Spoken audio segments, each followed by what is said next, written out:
so many bright minds gathered here together for sharing and exchanging ideas and inspiring each other.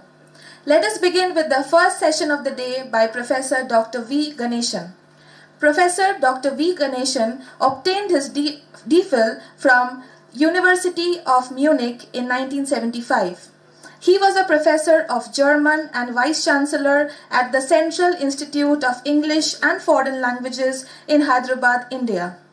From 2007 to 2014, he taught German and Hindi at Emory University, Georgia State University, Georgia Tech and Gate Gentrum in Atlanta, USA. He was a Humboldt Fellow at the University of Munich. Since 2007, he is living in Atlanta, USA. Yes, sir. Okay, shall I start? Yes, sir. Okay. And let me start with a famous word addressing all of you. Yes. Strong. I'm extremely happy to have the honor and privilege of having an academic interaction with all of you today.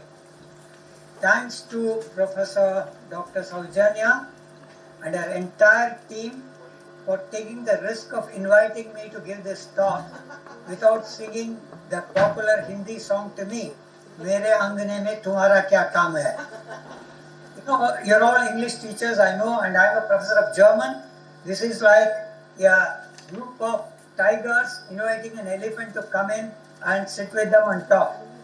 And you know, elephant is a vegetarian. कोई बात नहीं, मैं आज आप लोगों का भेजा खाऊंगा. What qualifies me to give this talk? I'm just 77 years young. I had a normal biological birth. Already in my childhood, I started learning important skills like cooking.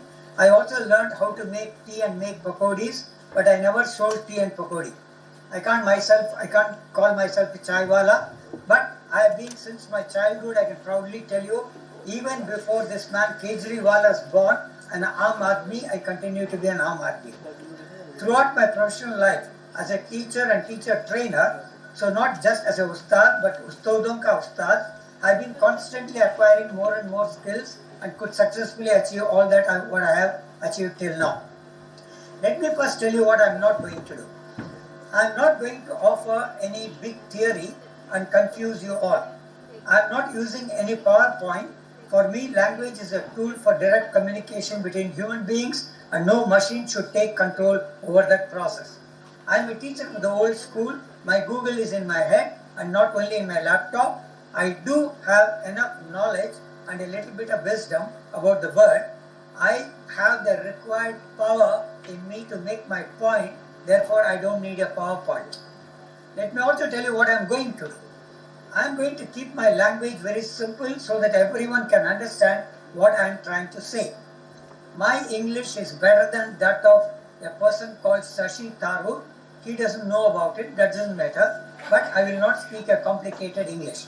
Let me give you a small example. If you go nowadays to a posh restaurant in India, you will find on the menu card a dish, Indian dish, described like this in impressive English. The menu card will tell you, split red lentils, slow cooked in a rich and creamy tomato broth, infused with aromatic spices and herbs, tempered with caramelized onions, garlic and cumin seed. Finished with a drizzle of fragrant ghee and garnished with a sprinkle of fresh green coriander. I won't talk like that. Actually, one doesn't need so many words to describe that particular dish. I will tell you what that dish is in just 2 words, like anybody will tell you in a dhaba. It is tadka dal. Now, what is literature? We all know and use the word literature when we speak English, but how do we call it in our own languages? In Sanskrit, it's called Sahitya. In Hindi also, it's called Sahitya. Bangla also uses the word Sahitya. Most of the Indian languages use the word Sahitya. In my mother tongue, which is Tamil and not Tamil, there's nothing called Tamil. In Tamil, it's called Ilakkiyam. Now, what is the meaning of literature? Literature often serves as a window into the cultural and intellectual heritage of a society. It gives us information on various aspects of life, society, history, and the human experience. It provides a platform for self-expression and creativity allowing us as readers to engage with diverse ideas and emotions. Moreover, literature helps improve language skills, critical thinking, and human empathy, making it a valuable part of our education and personal growth. Overall, literature plays a significant role in shaping the minds and lives of the people of a culture and country, offering them insights, inspiration, and a deeper understanding of the world around them. It's sad that even today, many people in the world consider literature to be not so important in life.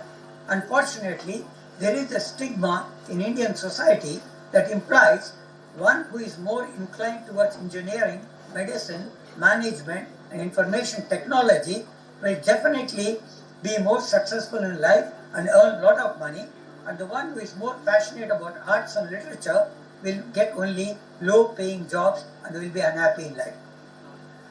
Look at the young people in India today. They read literary texts because they are prescribed in the syllabus of the course which they are attending. They have to read it for the exam, therefore they read it. Nothing beyond that. Many people wrongly assume that reading literature means only entertainment. We all remember how we all read Amar Chitra Katha and nothing beyond that. Most of the people did only that. That was only literature they read. Our topic is using literature to enhance 20th century employability skills. First of all, nowadays, because of the social media, anybody, everybody talks about everything. People will give you talks on employability skills and even connected with literature, but without mentioning you what are these employability skills. Since I am very, very German in my discourse, I want to start with a basic question and tell you what are the employability skills in today's world. To succeed in a multinational corporate companies in today's globalized world, young people in India, like all the young people all over the world, need to develop a combination of technical, soft and cross-cultural skills. Here is a list of important employability skills with a short explanation what they mean. Communication skills. That means strong verbal and written communication in Indian languages, English and other foreign languages, and the ability to articulate ideas very, very clearly. Cross-cultural competence. This means understanding different cultures, business etiquettes, work styles, and effectively communicating with international colleagues and clients using relevant strategies demonstrating one's cross-cultural communicative competence. Adaptability and flexibility. This means being open to changes and willing to learn new skills that will facilitate one to thrive in a fast evolving corporate landscape. Critical thinking and problem solving. This means the ability to analyze complex situations, think logically, and come up with innovative solutions, and thus demonstrating creative thinking. Technical and digital skills. This means gaining expertise in industry-relevant software, data analytics, artificial intelligence nowadays, coding, and digital marketing to keep up a competitive edge in the profession. Collaboration and teamwork. That means working effectively in diverse multicultural teams, both in person and remotely in global companies from a cross-cultural perspective. Emotional intelligence. That means the ability to understand and manage one's own emotions as well as empathizing with the emotions of others, thus maintaining healthy professional relationship. Leadership and initiative. That means the willingness to take ownership and responsibility for one's performance by proactively anticipating problems and be ready with solutions. Volunteering for additional responsibilities, holding oneself accountable for the outcomes, and show leadership potential. Networking and relationship building.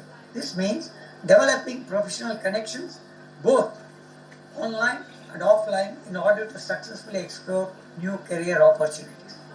Time management and organizational skills. This means the ability to prioritize tasks, meet deadlines, and manage workload efficiently in a high-pressure corporate role. Then, negotiation and persuasion means effective negotiation skills while handling all kinds of clients, managing diverse teams, and securing new business deals for the company.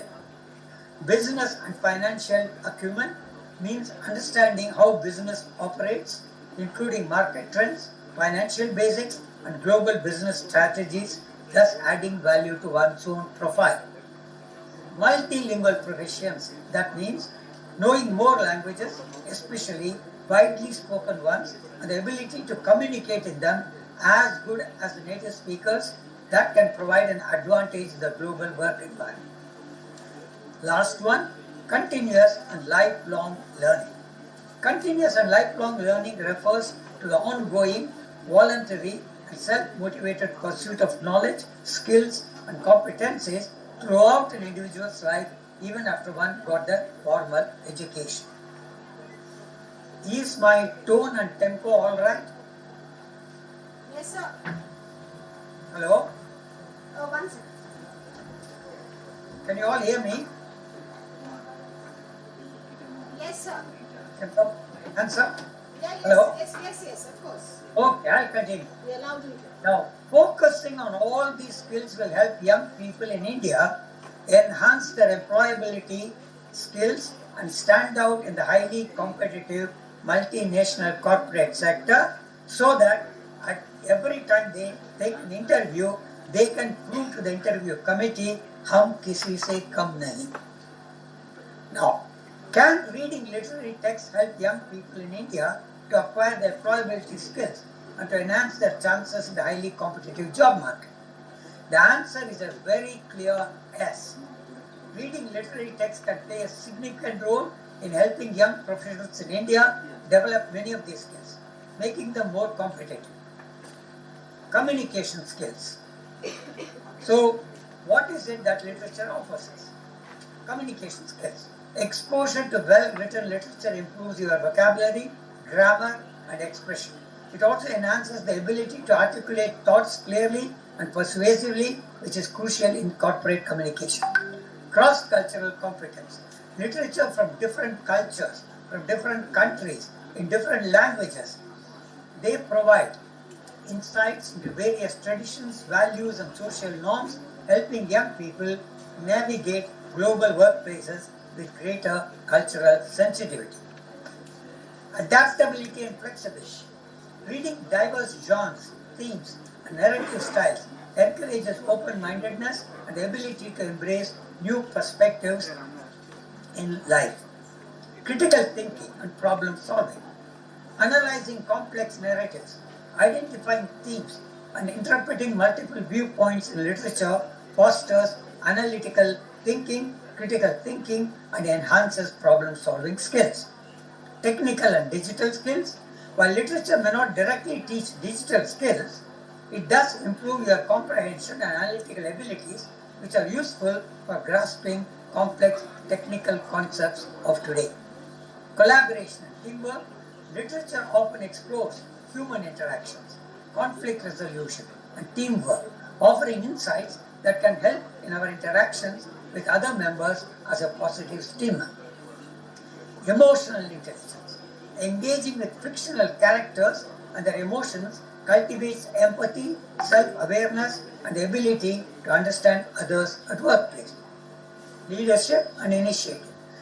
Reading about influential leaders, decision-making in crisis situations, and ethical dilemmas in literature can inspire leadership qualities and a proactive mindset.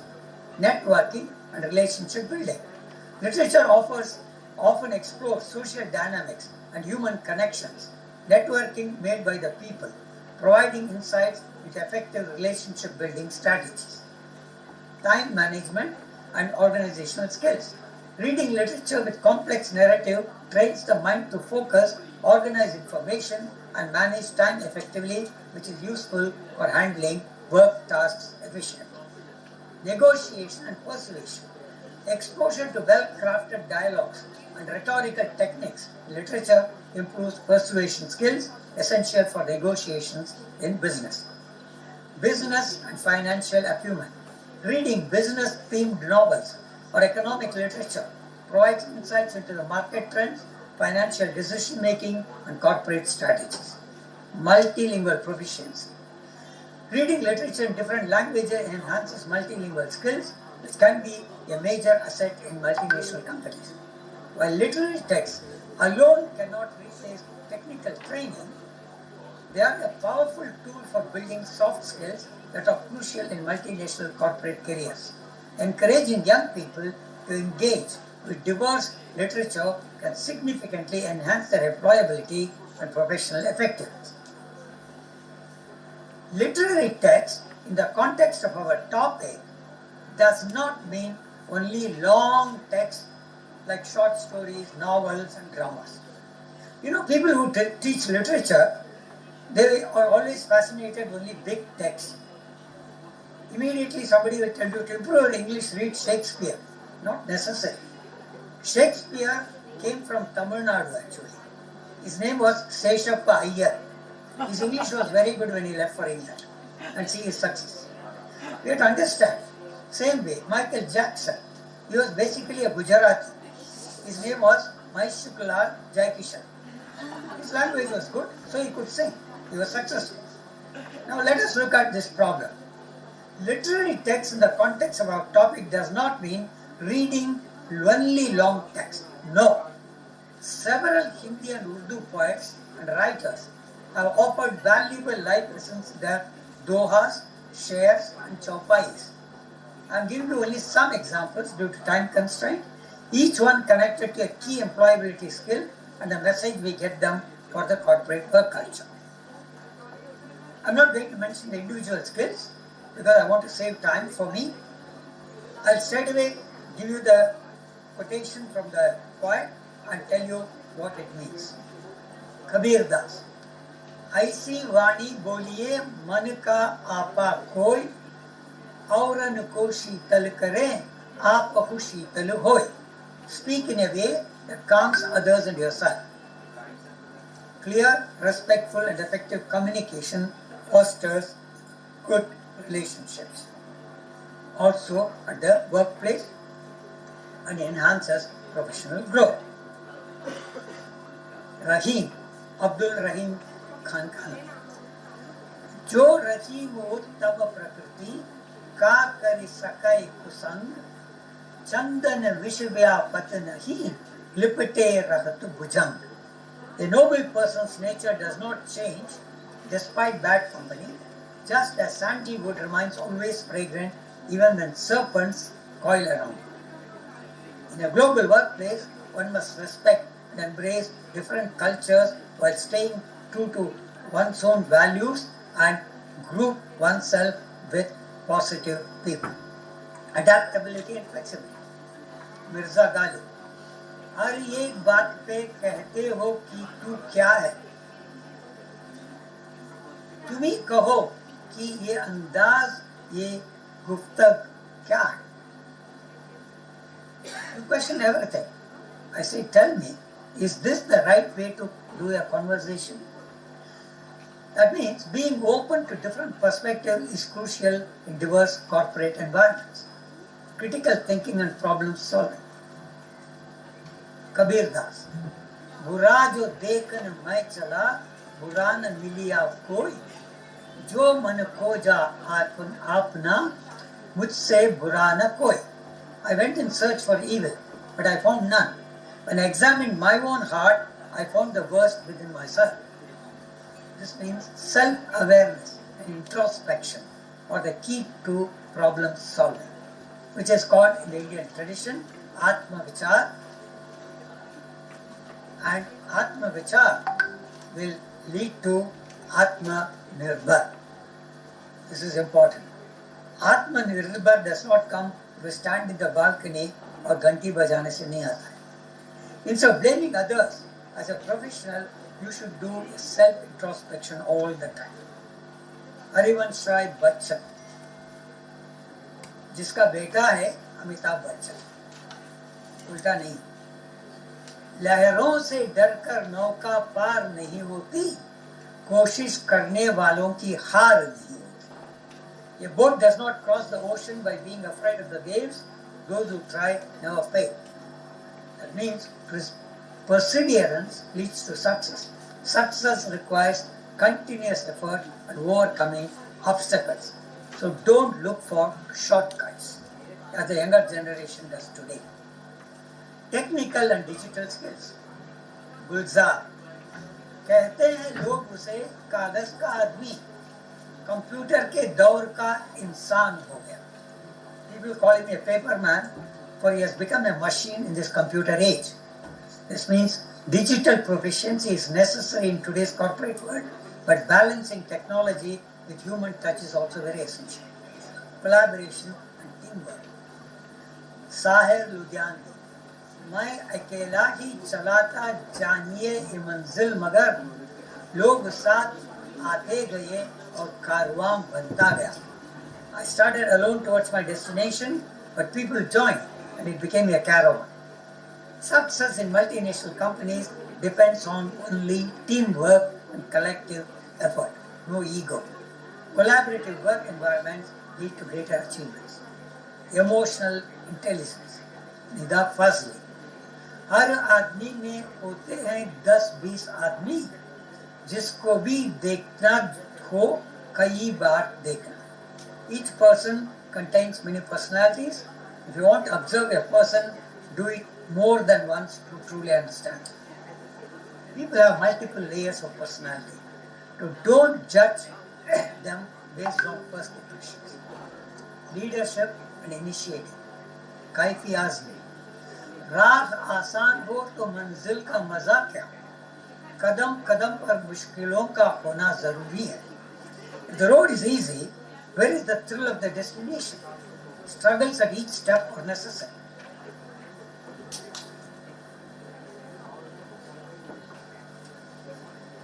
Initiative in tough situations and find best solutions. Networking and relationship building. Again, Rahim. Rahiman दागा प्रेम का मत तोड़ो छटकाए, टूटे से फिर ना जुड़े, जुड़े गांठ पड़ जाए. Do not break the thread of love forcefully. If it breaks, it won't join again. If join, a knot will remain. That means strong relationships at workplace require mutual respect and trust and willingness to build up new contacts and sustain them. That ensures both personal and professional success. Time management and organizational skill. The famous words of Surdas. काल करे सो आज करे सो अब, पल में परलय होएगा, बहुरी करेगा कब. What do you plan for tomorrow? Do it today. What do you plan for today? Do it now. In a moment, the destruction of the world will take place. What will you do then? That means procrastination is the enemy of success. Effective time management is key to workplace productivity. You know, India is not always successful because people, particularly working in the government offices, misunderstand Kabir. So they don't believe in Kal kare so aaj kare so ab, pal mein parlay hoegi, bahur karega kab. They believe in something else. They believe in aaj kare so kal kare so parson, fikr hai kis baat ki, नौकरी है बरसों. Negotiation and persuasion. राहत इंदौरी. सफर की हद है वही तक की कुछ निशान रहे, चले चलो कि जहां तक आसमान रहे. Keep walking until you leave your mark, as long as the sky stretches above you. That means perseveration is about resilience and persistence. Professionals must articulate their ideas persuasively to negotiate well. Business and financial acumen. Basim Badeli. दुश्मनी जम कर करो, लेकिन ये गुंजाइश रहे, जब कभी हम दोस्त हो जाएं तो शर्मिंदा न. Even in enmity, leave room for reconciliation. So if you become friends later, there's no shame.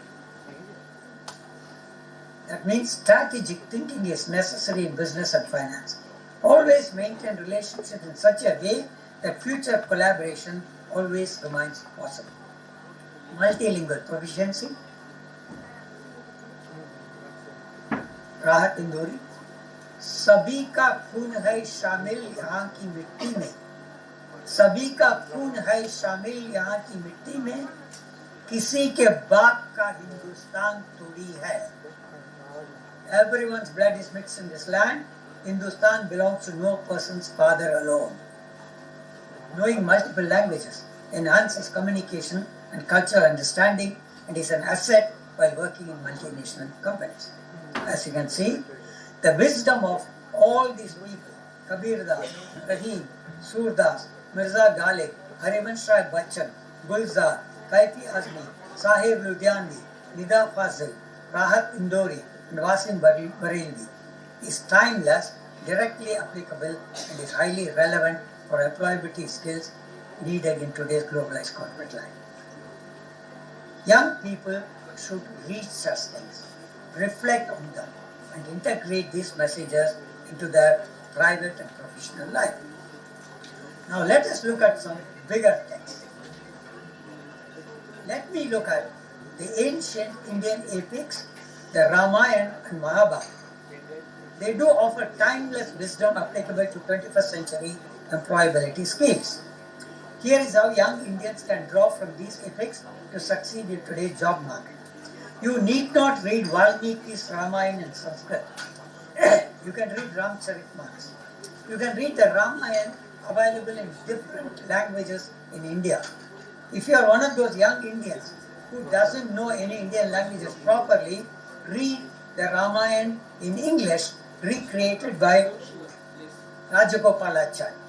It is published in the Bhavan's Journal, publications. Now, what does Ramayana and Mahabharata teach us?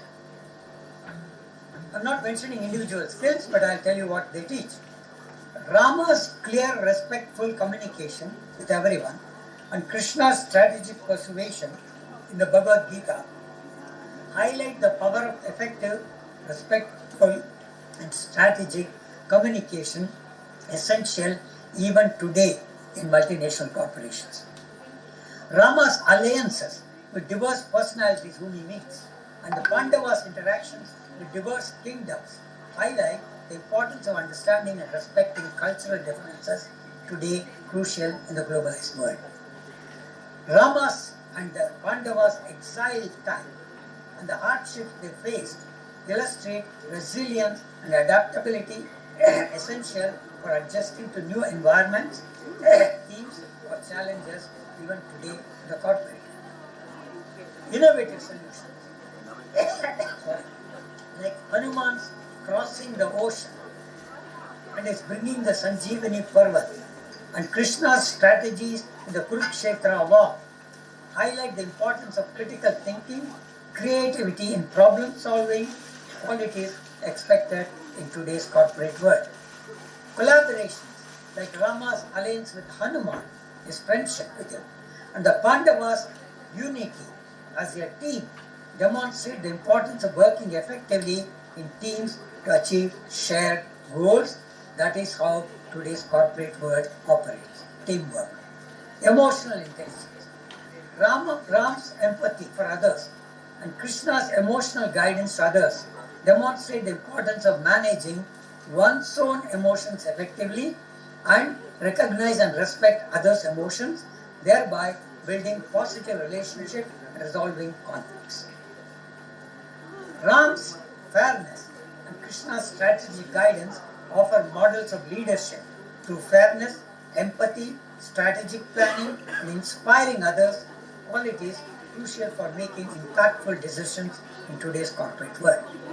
Networking, Krishna's alliances, and the Pandavas' network highlight the importance of building and nurturing positive relationships.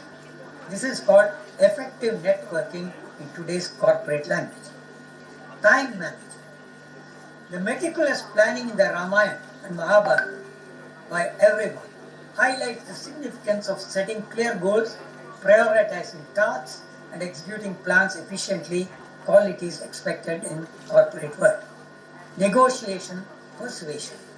Lessons from Hanuman's diplomacy when he deals with Ravan, and negotiations and Krishna's peace negotiations illustrate the art of persuasion, an invaluable skill for navigating in today's corporate workplace.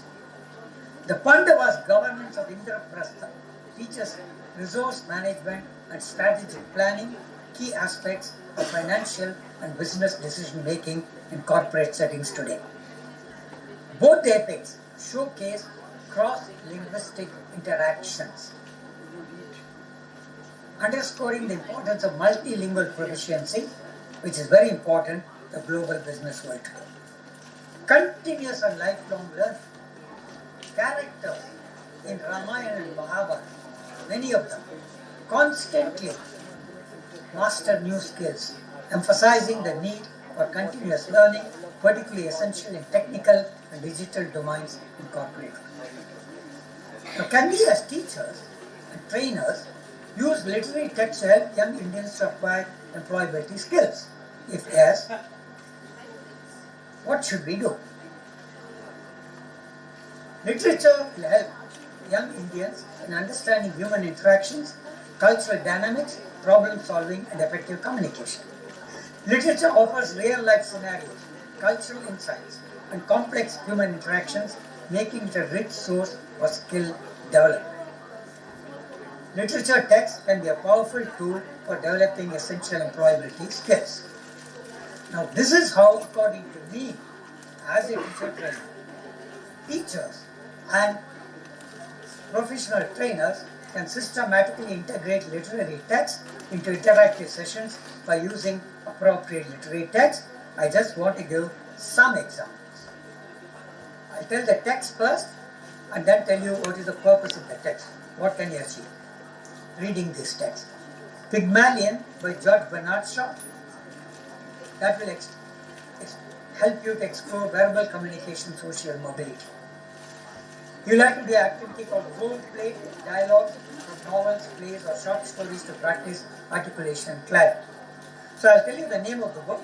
I'll also tell you what it will help you do and what kind of activity is connected with that in the classroom. The Namesake by Jhumpa Lahiri explores cultural identity, cultural adaptation, navigating global spaces. Activity: compare characters from different cultural backgrounds in this book and discuss their perspectives. Adaptability and flexibility. Midnight's Children, Salman Rushdie. Historical shifts, resilience, and personal transformation. Activity: analyze how characters respond to change and unpredictability. To Kill a Mockingbird by Harper Lee. It deals with ethical reasoning, justice, legal and moral decisions. Activity to be done in the classroom: group discussions on ethical dilemmas in stories and the real world applications. The Soul of a New Machine by Tracy Kidder. It deals with innovation and digital work culture. Activity to be done: create digital book reviews, blogs, or LinkedIn posts about your story's relevance to modern workplaces. Tell the students to do it. Lord of the Flies by William Golding deals with team dynamics, leadership conflicts, and conflict resolution. Activity: group projects where students rewrite or adapt a scene with modern workplace dynamics. Pride and Prejudice by Jane Austen. Relationship management biases. These are the topics. Activity: identify and analyze emotional responses of characters in this book and what happens with similar scenarios in a workplace. Animal Farm, George Orwell, deals with leadership ethics and power struggles. Activity: leadership case studies based on historical or fictional figures.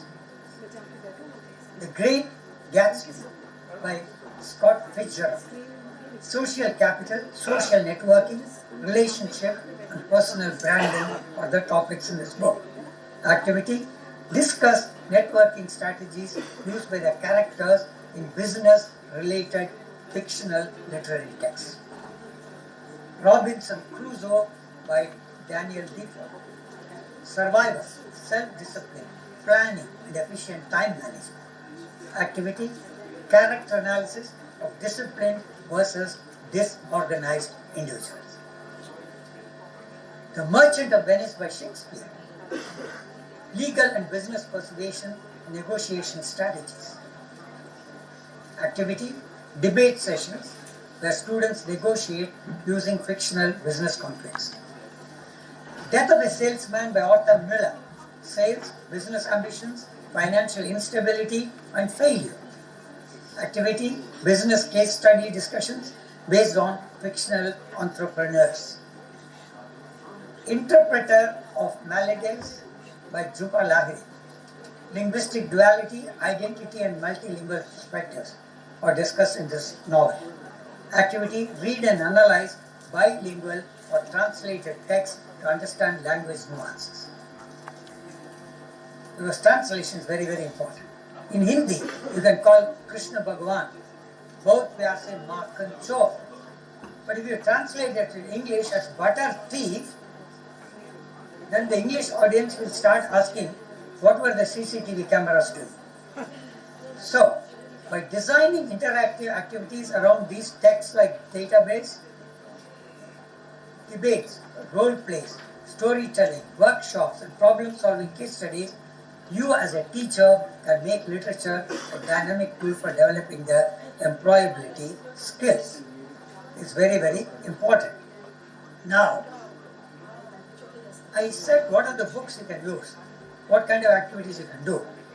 If you will invite me for a lecture, how to do this in the classroom, I will give you a didactic lecture on the topic, how to use literature to enhance employability skills in the classroom activities. Now, reading diverse literary texts across languages helps young people develop a broad cultural perspective, communication strategies, emotional intelligence, adaptability and business acumen, all of which are essential for a successful career in multinational corporations. As I told you, I am a very, very Deshi person, Aam Aadmi. I went to Tamil medium school till my 7th class. Only from 8th class I started, doing English and English medium. So, my question is, whenever we are discussing these things, even in the midst of the English teachers, foreign language teachers, we should be inviting also the teachers of Indian languages. So my question is, when we are discussing this topic today, why only literary texts in English? What about literary texts in Indian languages? Because we always say, Ghar ki murgi dal barabar. Now in this context, reading literary texts in Indian languages can also help our students a lot, because in this context, according to me, I would say, Ghar ki dal murgi barabar. Now reading literary texts in English, Hindi, Tamil and Bengali can significantly help young people to acquire the employability skills. I would like to suggest some literary texts to the young people as well as to teachers and trainers. I've given you some English texts.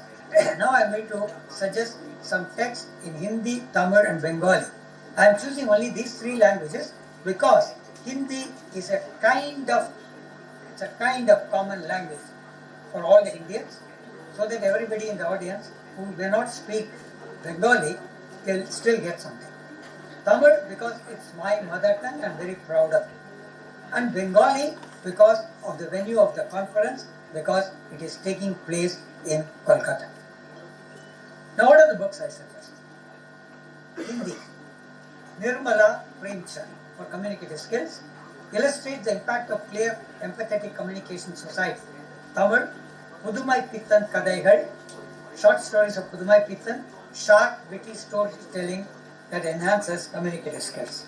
Bengali, my Bengali pronunciation, you will have to bear with, but I hope it's quite okay. Bengali, Kare Baire, The Home and the World, by Rabindranath Tagore. It contrasts different communication styles in a political and personal context.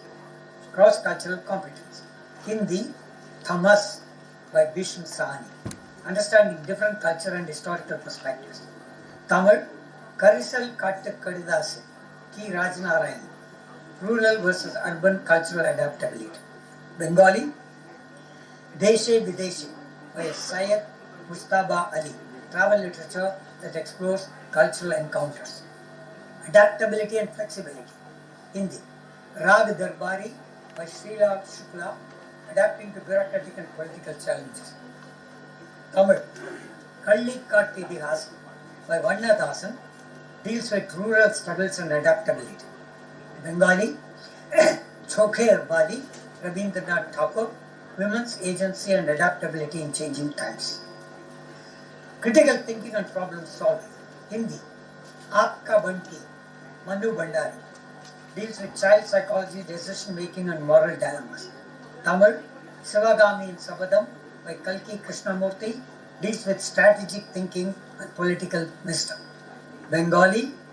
Sei Somai, Sunil Gangopadhyay, historical reflection and analytical thinking. Technical and digital skills. Hindi. Aaj ke Ateet, Krishna Baldev Vai, modernity and technological change. Tamil. Ian Dera by Sujata, it deals with artificial intelligence, futuristic technology and digital adaptation. Bengali. Shesh Shabdo, Shirshenu Mukhopadhyay, media, journalism and digital disruption. Collaboration and teamwork. Hindi. Bharti Parikata, Panishwar Nath Renu, community collaboration in rural settings. Tamil. Parthiban Kanavu, Kalki Krishnamurthy, historical teamwork and leadership. Bengali. Aranya, Vibhuti Bhushan Bandyopadhyay, human nature, collaboration and coexistence. Emotional intelligence. Hindi. Gunaham Ka Devata, Dharmveer Bharati, love, sacrifice and emotional depth. Tamil. Sila Nerangalil, Sila Manidargal, Jayakanta, interpersonal relationships and emotions. Bengali. Shesher Kabita, again Rabindranath Tagore, romantic and emotional intelligence. Hindi. Leadership and initiative. Hindi. Jhansi Ki Rani, Vrindavanlal Verma, historical leadership. Tamil. Veera Pandya Kattabomman, Mapo Sivagyanam, also about historical and revolutionary leadership. And Bengali. Phater Panchali, Vibhuti Bhushan Bandyopadhyay, overcoming hardships with initiative. Networking and relationship building. Hindi. Dilwo Danish, Krishna Sobti, social networks and intellectual discussions. Tamil. Manudam Bellum, M. Karunanidhi, political and social networking. Bengali. Jeevnanand Daser Kavita, poems, poetic networking and cultural identity. Time management and organization skills. Hindi. Maila Anchal, Panishwar Nath Renu, time and life management. Tamil. Ponniyin Selvan, Kalki Krishnamurthy, political organization and strategic planning. Bengali. Debjan Narayan Sanyal, workplace discipline, bureaucratic management. Negotiation and persuasion. Hindi. Godam Premchand, economic negotiation and social justice. Tamil. Tannir Desam by Vairamuttu, negotiating identity and survival. Bengali. Chaurangi by Shankar, workplace negotiations, hospitality industry. Business and financial acumen. Hindi. Rag Darbari, Srila Shukla, rural economy, political economics. Tamil. Kabul Kottam by Su Venkatesan, trade and business strategies. Bengali. Shei Shomai, Sunil Gangopadhyay, elect historical economic transitions. Multilingual proficiency. Adagam, Rahi Masum Raza, multilingual rural narratives. Korkai by Joe de Cruz in Tamil, maritime multilingual storytelling. Bengali. Bahubrihi, Shirshenu Mukhopadhyay, deals with multiple languages perspective. Now let me come to concluding remarks. With my talk, I tried to give you all some food for thought, which I hope you will be able to digest without having to buy Hajmola. I hope you found my views a bit interesting, but also useful for you to acquire employability skills and to teach employability skills. Thanks for listening to me with a lot of patience. Send me an email giving your feedback at germanganeshan@gmail.com. You can get my email address from the organizers. It is one single word, German, the language, plus Ganeshan as one word, all small written, at gmail.com. If you want online talks from me for any institution, for schools, starting from kindergarten, colleges, universities, other private organizations, even Lions Club, Rotary, any NGO or any corporate companies, please contact me on email or pass on this information to people who can contact me on email. I'll send them the relevant information like my profile and topics and all the academic interaction I have been having in the last few years so that they can see what I'm doing. The most important thing is I'm offering all these things absolutely free of cost because I strongly believe in Paropakaram Itam Shariram. You can also connect with me on Facebook. Look for Ganeshan, Buddhagiri Ganeshan. But I have a special request to the ladies who are listening to the talk. If you want to connect with me on the Facebook, please remember my face, which you are seeing right now, and don't start interacting with some other Ganeshan. If you want, go to Facebook. There is a page called Students of Ganeshan. Some 600, more than 600 students of mine from all over the world, they are there in that. You can also go and see and network with them. And whenever you feel a little depressed, you feel disappointed in life, whatever the reasons may be, it can be because of employment problems, it can be because of family problems, it can be even problems with boyfriend, girlfriend, authoritarian husband or nagging wife, whatever it is. You can always contact Swami Paropakarananda, who will mentor you. There is a page called Swami Paropakarananda on Facebook. You go and see there. There will be interesting religious, spiritual and philosophical messages there. I hope all that will help you. I wish every one of you whatever you wish for yourself. I hope I'll be meeting you all in Kolkata or whichever city you are living. When I come to India this year in September, I'll be there for 6 to 8 months, going around giving talks, meeting people, and I'll be very happy to meet each and every one of you. To end on a serious note, to the young people, life is a struggle. Nothing is a shortcut. But please remember these words. Look for this poem. You'll find it on Google or email me. I'll send you the text. Remember these words of Harivansh Rai Bachchan every minute for the rest of your life. I hope I'm able to read it properly now. लहरों से डरकर नौका पार नहीं होती, कोशिश करने वालों की कभी हार नहीं। ननी चींटी जब दाना लेकर चलती है, चढ़ती दीवारों पर 100 बार फिसलती है। मन का विश्वास रगों में साहस बढ़ता है, चढ़कर गिरना, गिरकर चढ़ना नाखरता है। आखिर उसकी मेहनत बेकार नहीं होती, कोशिश करने वालों की कभी हार नहीं। डुबकियां सिंधु में गोताखोर लगाता है, जा जाकर काली हाथ लौट कर आता है। मिलते नहीं सहज ही मोती गहरे पानी में, बढ़ता दुगना उत्साह इसी हैरानी में। मुट्ठी उसकी काली हर बार नहीं होती, कोशिश करने वालों की कभी हार नहीं होती। असफलता एक चुनौती है, इसे स्वीकार करो। क्या कमी रह गई देखो और सुधार करो। जब तक न सफल हो, नींद चैन को त्यागो तुम, संघर्ष का मैदान छोड़कर मत भागो तुम। कुछ किए बिना ही जय जयकार नहीं होती, कोशिश करने वालों की कभी हार नहीं होती। I wish again each and every one of you whatever you wish for yourself. I would like to conclude, don't get surprised, not by saying Jai Shri Ram, Jai Shri Krishna, Jai Jagannath. I am beyond all that because I am my own Vishwa Guru, so I would prefer to say Jai Shri Ganesh. Thank you very much for your patience. Thank you. Thank you so much, sir. It was a wonderful talk listening to you after so many years again. So I did not really understand whether we were talking to Mr. Ganeshan or Mr. Paropakananda or our professor. But then I think you have culled out a lot of text from all the literatures to ensure that you could touch upon using literature to enhance employability skills, 21st century employability skills. Thank you so much, sir. Thank you.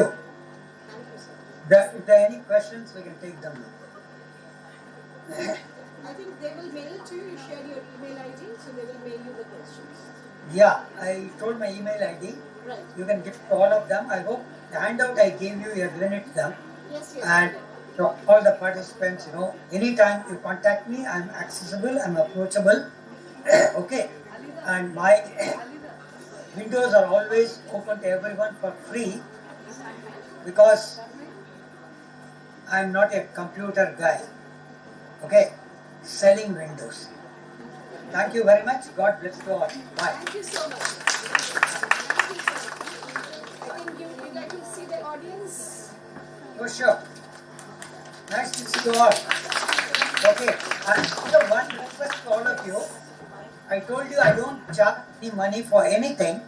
I'll be thankful to you if you will pass on one crucial information to me.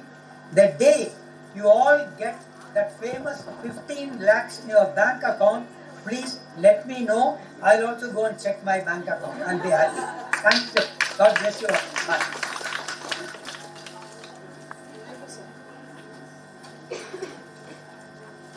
Thank you, sir. Thank you.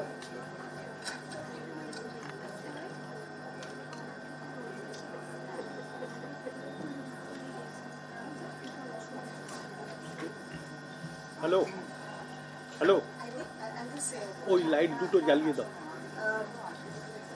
Professor Ganeshan is logging in from Atlanta. He's a 78-year-old person, and he ensured that he would want to share his knowledge even to this day.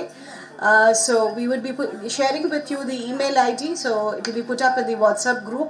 You could always contact him. As he says, he's Mr. Paropakananda, and you could always log into his page and share whatever details you would want to share with him. And I think be it German language classes or life skills classes, he's always available to deliver his lectures. Thank you.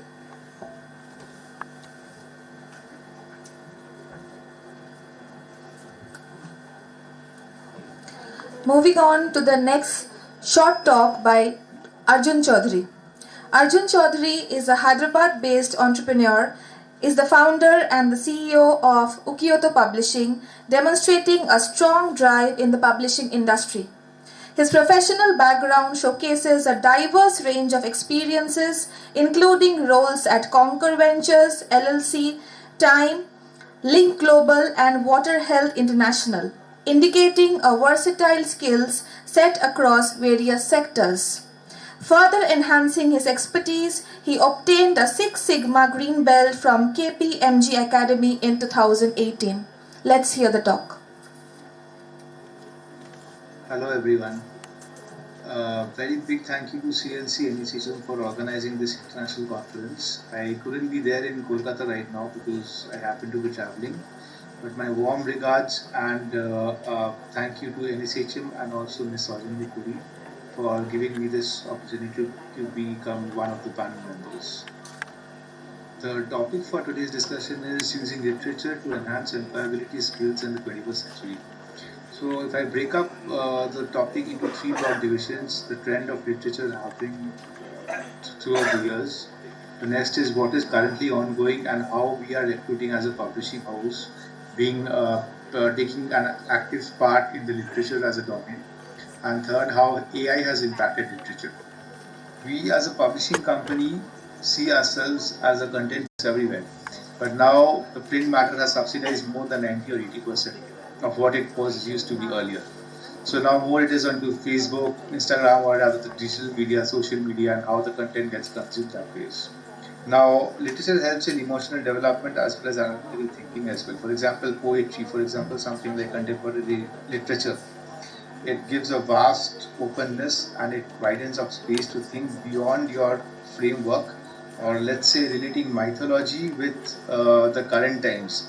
That can help one develop futuristic thought processes, something like AI, which one back in maybe 15 years or 20 years ago one would not have thought that you can do work in just a few minutes as good as a human, and that is done by AI. Team building and leadership skills. So there are books being given out by trainers, and they are required to form teams and then assess the scenario, or let's say that content in literature, in terms of how they can improvise or what they would do in that particular case. So it not only helps in developing one's creativity or thoughtfulness, but it also helps in team building activities, getting along with teams, and also leadership skills. Finally, to speak as a publishing company where literature plays a primary role, we play a major role both in offline activities as well as the online promotions and online content creations. So the books right now are being sold offline in various places. This creates a lot of job opportunities for those who can visualize the offline merchandising of the books, how well it is presented to the audience, because as it is, overall the trend is the book reading habits have declined. It requires thorough processes with somebody to understand what the visiting audience would like or want to take up, and then present the book or present the matter or whichever content that we are having, let's say posters as well, submissions as well, in a very appropriate way. And we have contributed to the job creation a lot. So we've got some recognitions from the government as well for that, and we do play an active part in the Startup India program. We are also a part of the National Skill Development Program, where we train students as well as we recruit a lot of youngsters, identify them, and then take them on board, and then see how we can utilize their creations or their creativity uh, along with technology to produce a good output. May it be a book, may it be an event, or may it be conducting anything related to the literary domain. So maybe I could have gone into more interaction if I had been there in person, but right now I would conclude by saying that literature does play a great role in generating employability in certain avenues where critical thinking is required, analytical skills are required to be used, and also something which technology cannot do or which AI cannot do. Thanks a lot.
Next, I would like to request Dr. Saujanya Puri and Dr. Suparna Dhar to felicitate Dr. Nishi Puligurtha.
Dr. Nishi is an associate professor in the Department of English, Brahmananda Keshab Chandra College, Kolkata. Her areas of interest are British Romantic literature, Indian writing in English, the diaspora, Shakespeare adaptations and film. Dr. Pulavurtha has published in refereed international and national journals, in the Coleridge Bulletin, the Encyclopedia of Post-Colonial Studies, Shakespeare and Indian Cinemas, Local Habitations, edited by Poonam Trivedi and Paramita Chakraborty. The Cambridge Companion to British Romanticism and Religion, edited by Geoffrey W. Barbeau, among others. She has a monograph on Derozio and a collection of travel essays out in the open, an edited volume of essays on travel, Across and Beyond, a volume of poems, The Real and the Unreal and Other Poems, and a collection of short stories, The Windowsill, in 2021. She also writes on Alzheimer's disease. Next, we have Dr. Pulavurtha. Ma'am, we request you to take the dais, please. Thank you.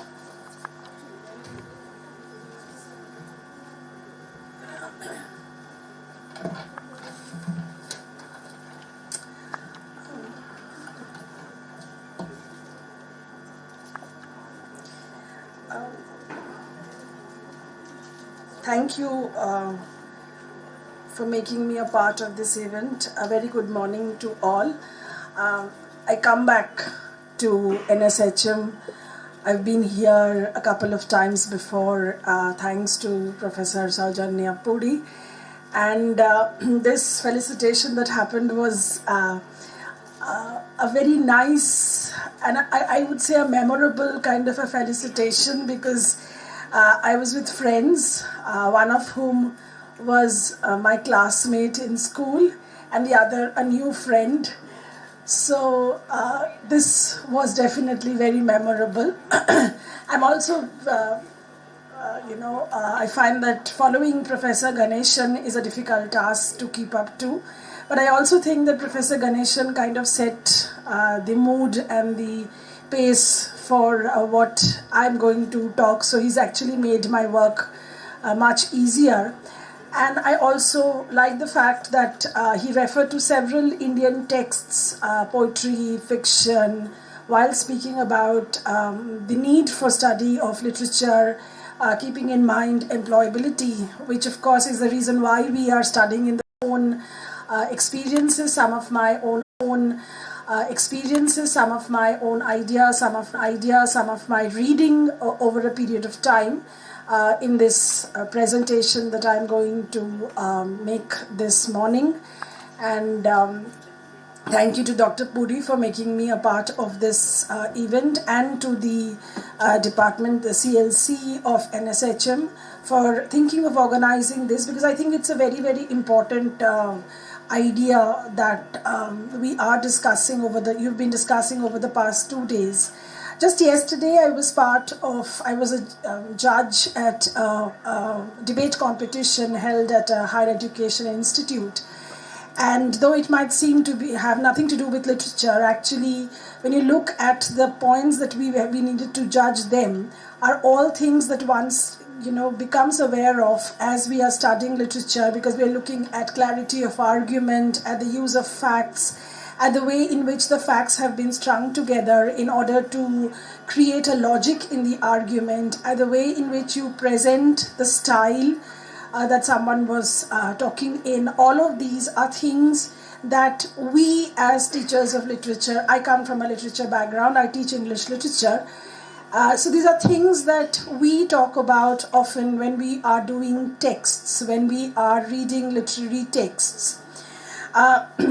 Professor Ganeshan did not want to talk about Shakespeare. And when he was saying that, I had actually a quotation from Shakespeare with which I was planning to begin this talk. And I'm going to read those few lines because I think they are lines that everyone has heard at some point of time or the other. And these are lines from a play by Shakespeare called As You Like It. Lines which are often referred to as a separate poem, prescribed in several syllabi. And when it is presented as a different poem, it's called Seven Ages of Man, which actually is a speech spoken by a character in As You Like It. The name of the character is Jacques, and he is a melancholic kind of a character. who's usually away from the crowd of everyone else. But what he says, what he voices is the reality of life. He says that all the world's a stage, and all the men and women merely players. They have their exits and their entrances, and one man in his time plays many parts, his acts being 7 ages. Of course, he's just talking about man, but as you can understand, this was over 400 years ago. Things were very different, but this applies to all of us. He speaks about the 7 ages: infant, the schoolboy, the lover, the soldier, the judge, the old person, and he talks about second childhood. In Australia, in New South Wales, there is the State Library, and a particular wing of this library called the Mitchell Wing has something called a Shakespeare room. It's a beautifully decorated room built to commemorate the 1300th anniversary of the death of William Shakespeare. He died in 1616, and we're still talking about him. He's so much relevant everywhere. And the reason I refer to this particular Shakespeare room is because this is one of a beautiful work of art. And this work of art is a series of stained glass windows in this room. And the stained glass windows in this room depict the 7 ages of man that we find in Jacques's speech.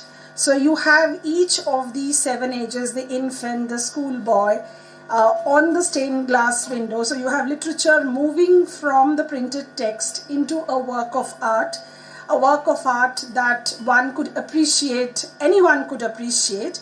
And these windows were created by Australian stained glass artist Arthur G. Benfield.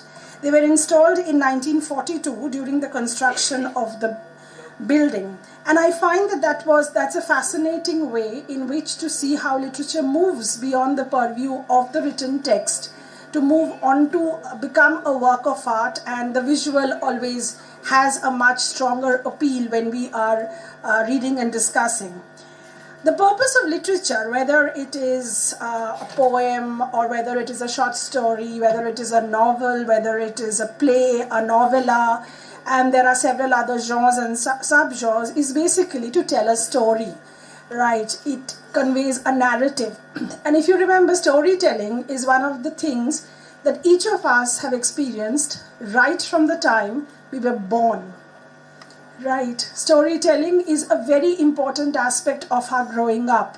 You have mothers and grandmothers and grandfathers telling you story, and any child psychologist will tell you how important storytelling is for the overall growth of a child. It works with imagination. It is about words. Even a child who doesn't speak loves to listen to these stories, because what the child is responding to at that point of time is the sound of someone speaking. Storytelling is therefore very, very important. And what we are doing in literature, whatever be the genre that we are working with, whatever be the genre that we are discussing, is that there is a narrative, a story, right? So the purpose of a story is that you need to have someone who is going to read the story or hear the story when you are speaking. I mean, you won't be telling a story if you don't have an audience in front of you. I would not be talking if I didn't have an audience to listen to me. So the very idea of a storytelling or the very idea of literature assumes there is a reader in front. There is somebody who's going to listen to that story that is being told, or who's going to respond to the story that they are, or the narrative that they are going to read. So therefore literature communicates, right? It reaches out.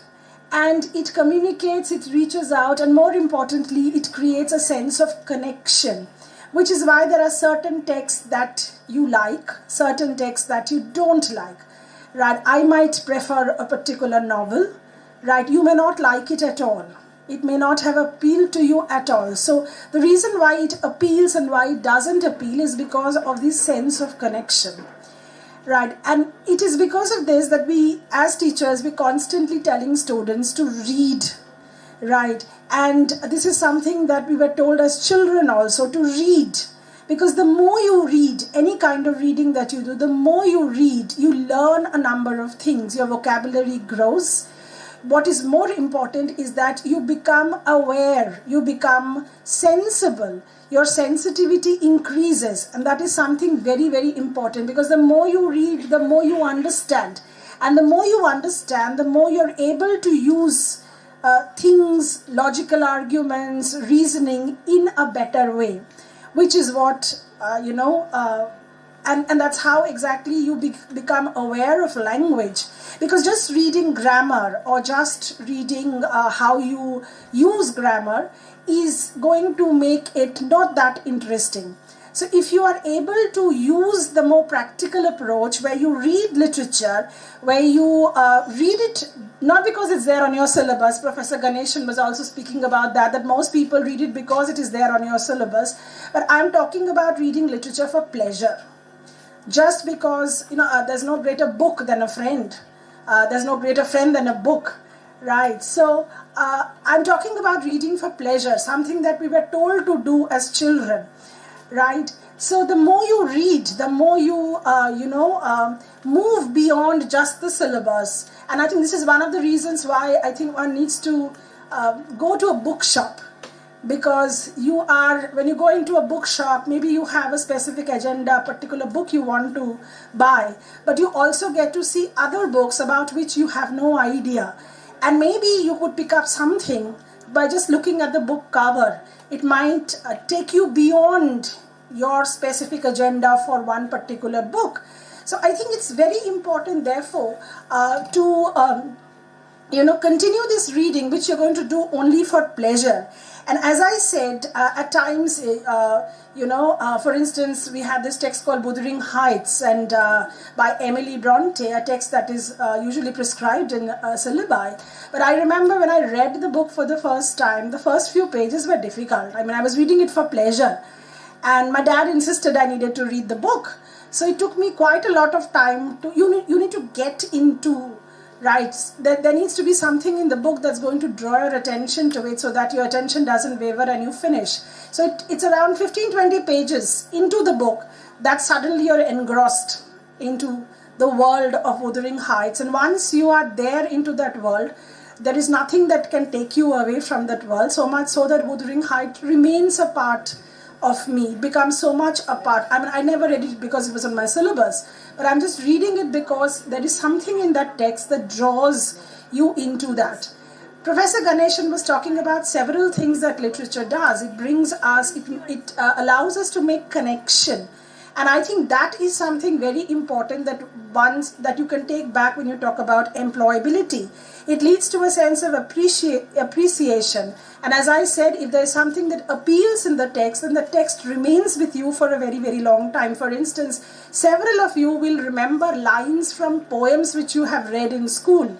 I wandered lonely as a cloud. Even if you don't remember the whole poem by Wordsworth, I'm sure you remember the last two lines and the meaning of those last two lines, where Wordsworth is saying that whenever I'm sad, whenever I'm pensive, all I have to think about is a beautiful field of flowers, the daffodils, the nice yellow-looking flowers dancing in the wind. And the moment I think of that, I feel nice.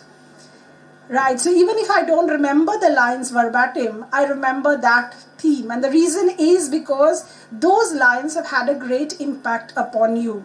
He's looking back, he's making these connections. And that is what happens in literature, right? You have an author, when a writer writes something, whatever be the genre that the writer is doing, the writer is bringing diverse elements into that work. And as we read literary texts, we are trying to look into these diverse elements. What are these diverse elements? How have they come together? What is the effect of these diverse elements on us? Right? How are each of these diverse elements adding to our appreciation of our texts? Right? So we are doing all of this very consciously when we are studying English literature, but when we are not, when we're just reading for the sake of pleasure.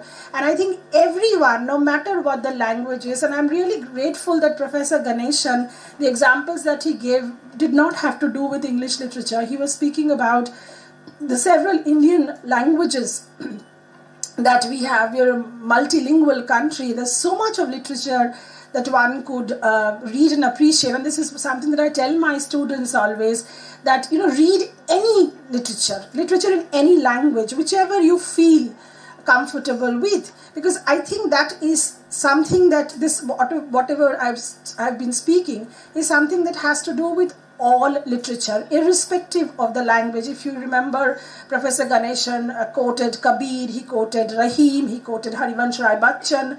So it doesn't matter, it does not need always to be with just English literature.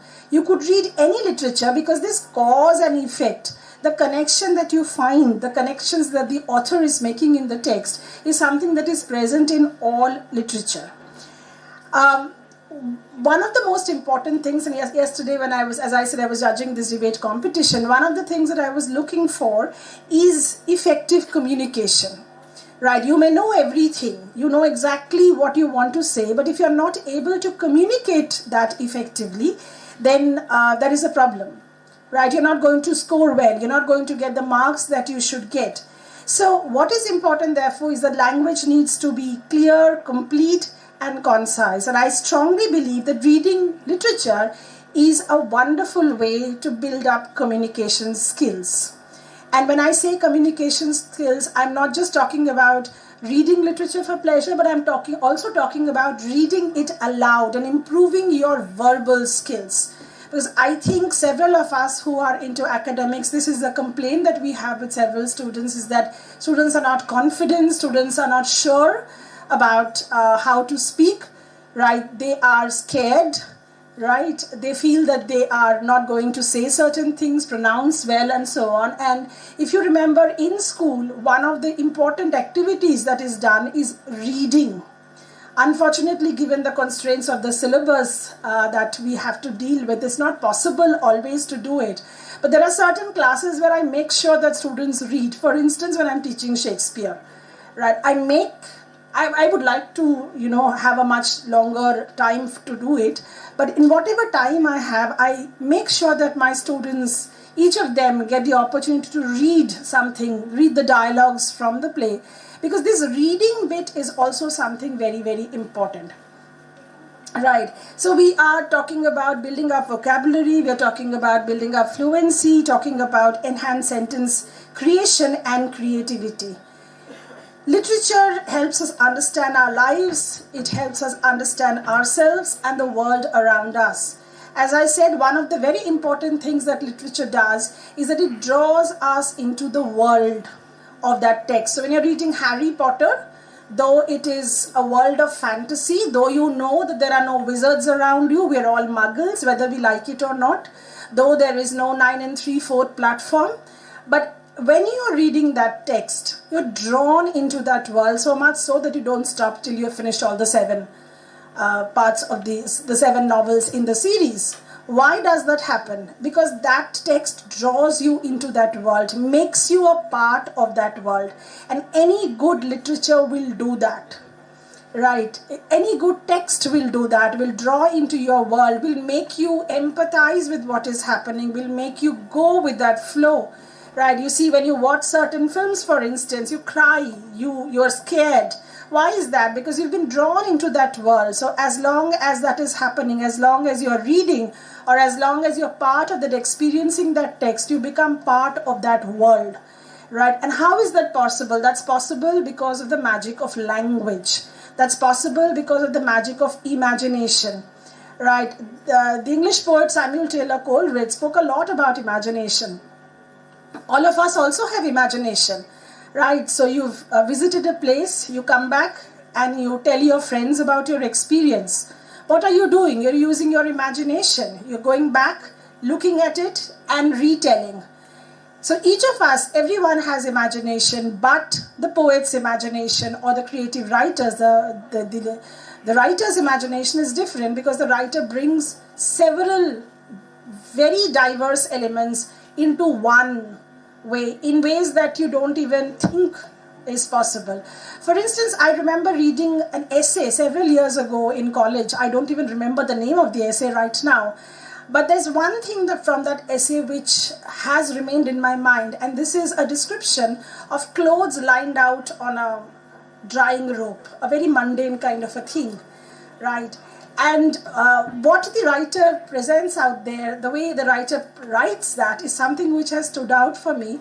For instance, he describes a shirt which has been hung out to dry on a piece on the rope as a cross, right? And I found that a very strange image at that point of time. How can a shirt resemble a cross? But then you need to imagine what he's talking about. It's spread out in such a way, with the collar there and the two hands out, that when you suddenly look at it, it looks like a cross, right? So the idea of finding something new, the way in which you can bring out something new from the very mundane, right? Washing clothes and putting clothes out to dry is an absolutely mundane thing that most of us would like to be away from, and unfortunately we cannot. But you see, he's talking about it as a cross, and that's very important, because the idea of the cross brings in the elements of Christianity, religion, which is an important part of that essay. So he's able to convey that so very well that even now, after so many years, I still remember that particular image. The reason the author was able to do that is because of the imagination, right? Where you bring together various diverse ideas in such a way that it stands out, right? You will, even the speaker before me, Professor Ganeshan, has been talking about the Ramayana, the Mahabharata, being used as examples, being used to teach several things. Shakespeare is used in management courses as well, right? You have films being used in management courses because they tell a story more effectively than you could by a very normal, mundane kind of a talk, right? So what literature does is that it brings together these diverse elements, and the moment you have literatures from other languages, you also have diverse cultures coming in, right? And these diverse cultures are available to us even if you don't know the source language, thanks to translation. Each of us in India are familiar with more than one language. Very often we are moving between one and the other language, and moving between several languages at the same point of time. So this idea of translation, which makes available to us several texts, is also something very important, because we are going to know not just of one culture but of diverse cultures, and this accessibility to know these diverse cultures also allows for an expansion of one's ability to evaluate and discuss the text. So when you have a Bangla text, there are going to be certain things in the text which are specific to the Bangla culture, right? But when you're reading it in an English translation, even then you have that Bangla culture very much prominent in that text, though the language has now moved to English. But because it is a translation, so it's allowing you to move beyond just the language to also look at culture. And that is something very important, because it talks about a different world. It talks about one's beliefs, values, the beliefs and values of others, something that is important in our day-to-day living when it comes to our employability as well. So I believe very strongly that no matter what your discipline is, no matter what kind of job you would like to do later on, literature is for everyone. Even if you are not doing it as a course, no matter what your future major or what your future career might be, because literature tests your creative mind, it inspires innovation, it makes you look beyond the obvious. Also, a very important idea, of course, is the written language, because whether you are an engineering student, whether you are someone who is into the corporate world, whether you're someone who is going to go into management or tourism or journalism, whatever it may be, you're going to use the written language. And the written language is very important, whether it's an email, whether it is a project report, whether it is an appraisal that you're doing, you will need language. And when I say language, I don't mean it to be ornamental language at all, but language which is factual, language which is grammatically correct. Right, that is something very important, and it is your reading of literature which is actually going to help you there as well. So this written bit, whatever be the job that you will do, is something that you will need. And literature works to help us improve our writing skills. I'm often asked how one begins to write an answer. How do I know whether my answer is right? And how do I improve my style? My answer to all of that is keep writing. Right, so whatever be the stream that you're doing, you have to write answers, because at the end of the day, one needs to take examinations. So improving the writing skills, working on your writing skill is something which happens better with the use of literature. Also, literature helps one to build critical thinking skills. When I'm reading a text, when I'm reading a poem, when I'm reading a novel, whatever be it, I'm also looking at why the author has used this. What purpose is served because the author uses a particular image? Does the use of the image add something to the text? Is the author trying to tell me something which is not obvious? So it's making me look beyond the very obvious. Making me think of what things went on into the author's mind when he was writing. And also, in today's world, very fast, very competitive, we need to stand out. We need to think differently. We need to speak differently. We need to bring new ideas to the board. Each time you want new ideas, you don't want the same old things happening. And where do you get these ideas from? You get these ideas from the world around you, from the literature that you are reading. So it is something, so it's about communication, it's about critical skills, and each of these are very important the moment you think of a job, the moment you think of a career. If you look at the syllabus that you have in your courses, whatever be the course that you have, you're going to study when you come to your higher education, you are doing literature somewhere or the other, because that's the best way to teach language. It also teaches us diversity. It teaches about macro and micro linguistics, because these skills are important. These writing skills are very important.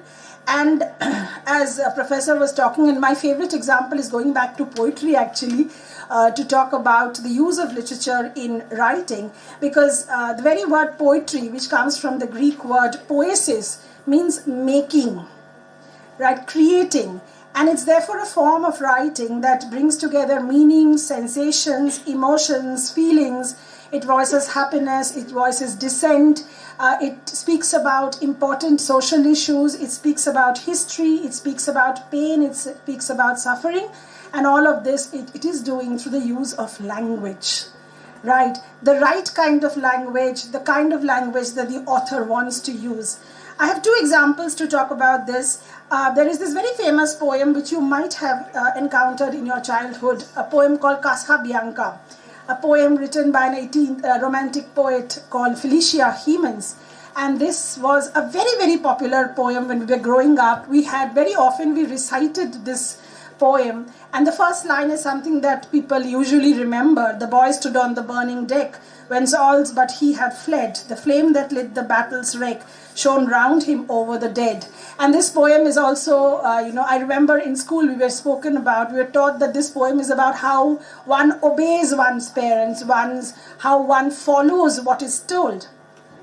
Interestingly, this particular poem, Casabianca, inspired a later English poet called Elizabeth Bishop to write another poem her poem was also called Casabianca.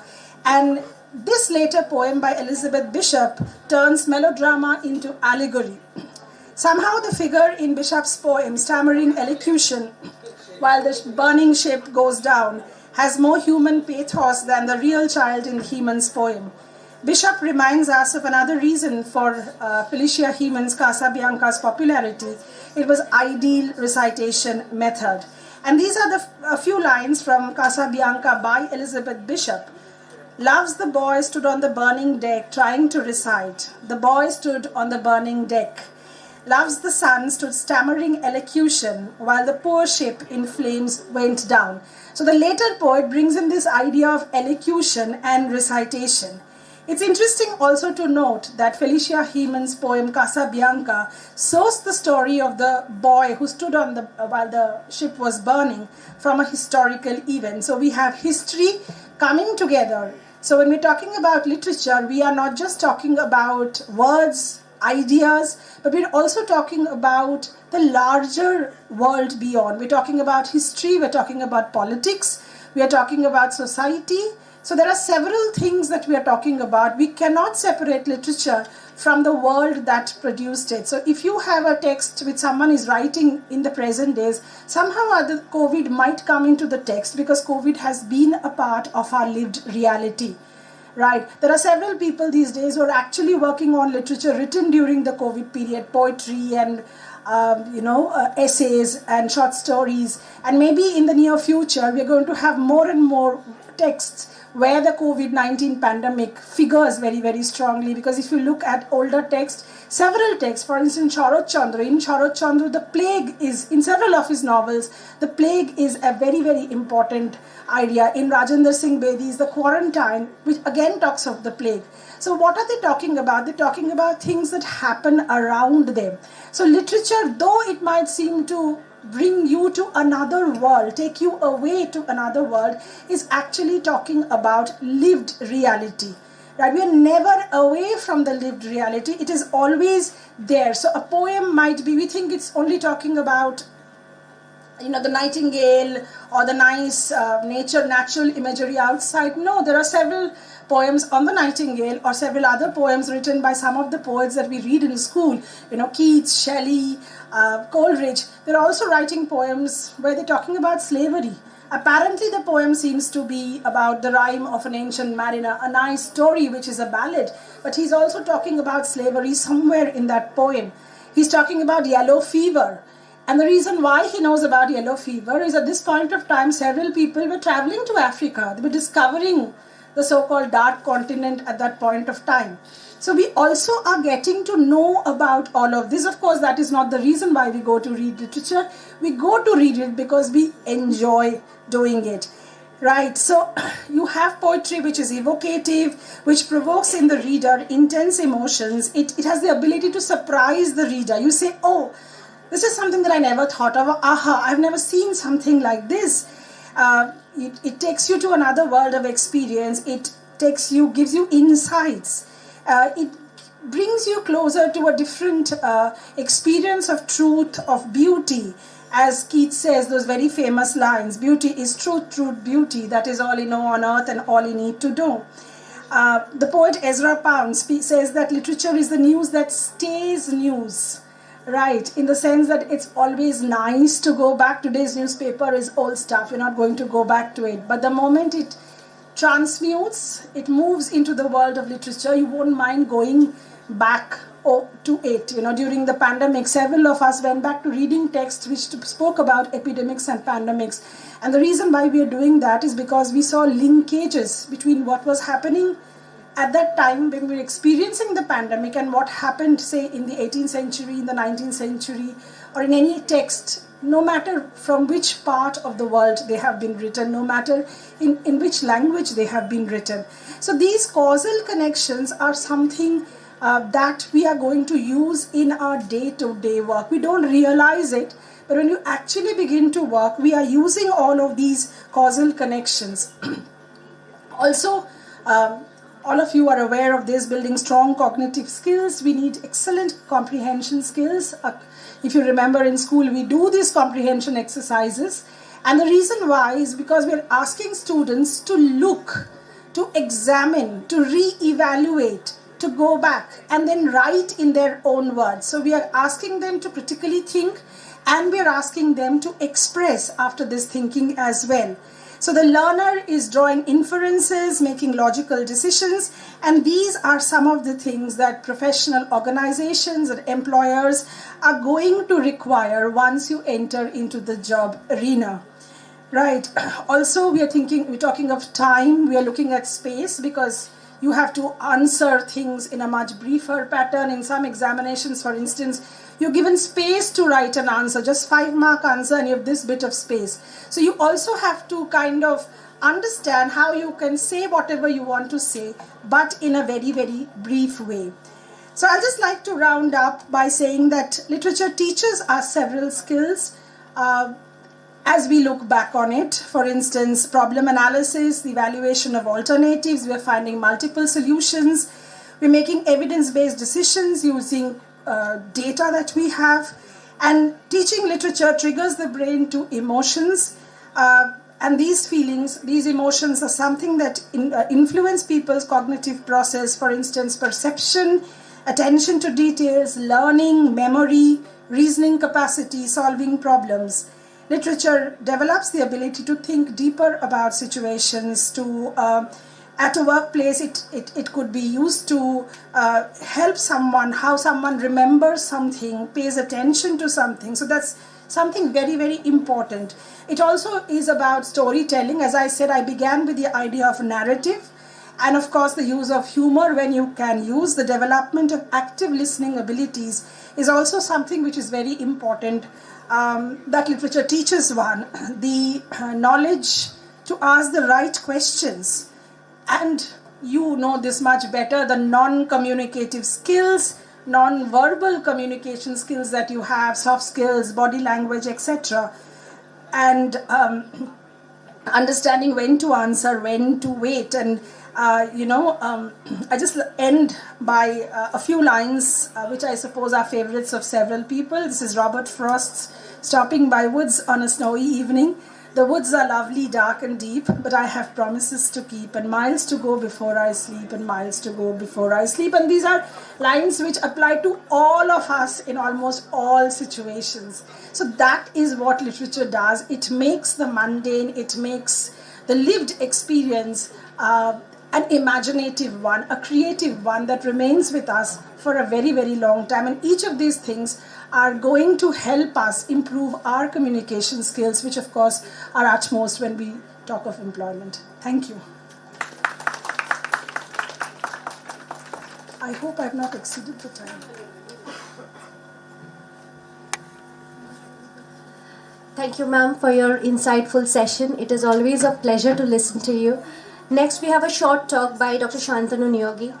Dr. Shantanu Niyogi is an associate professor and head of the Department of English, Raniganj Girls College, an alumnus of erstwhile CFL, Hyderabad, and recipient of the prestigious M. Krishnaswamy Endowment Prize. Dr. Niyogi earned his doctoral degree from Benares Hindu University. His areas of academic interest include Shakespeare studies, Renaissance studies, and contemporary literary theory. He has been teaching English literature for more than 25 years. We have Shantanu Niyogi sir here. Thank you.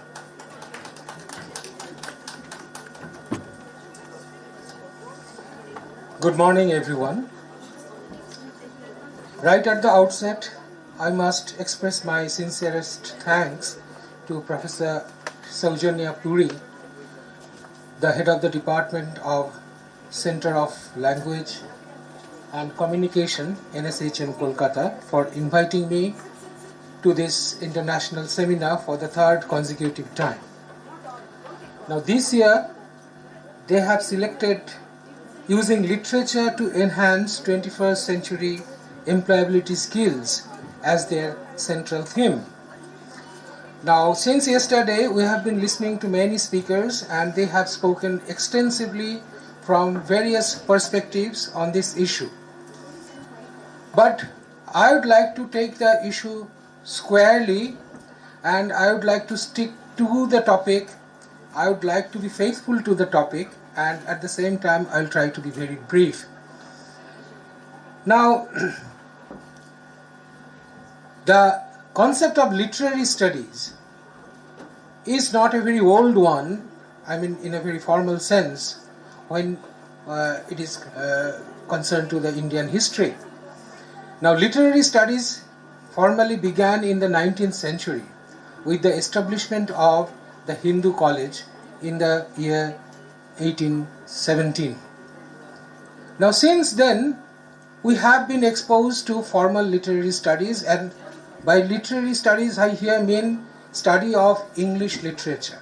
I would confine myself to the study of English literature because this is basically a department of English and I consider it to be an ELT seminar, right? So, and when it comes to employability in the present context, I think English is the most important language that we need.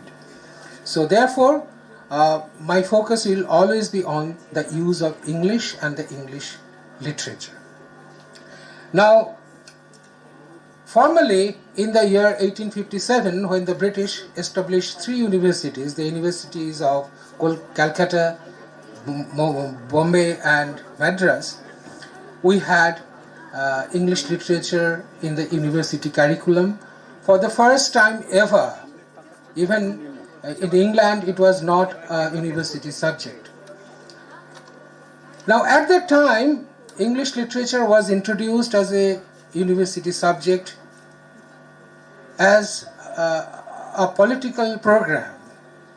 Actually, it was seen as a part of liberal arts curriculum, and the idea was to create docile minds, docile colonized minds, who will turn into consumers of British goods.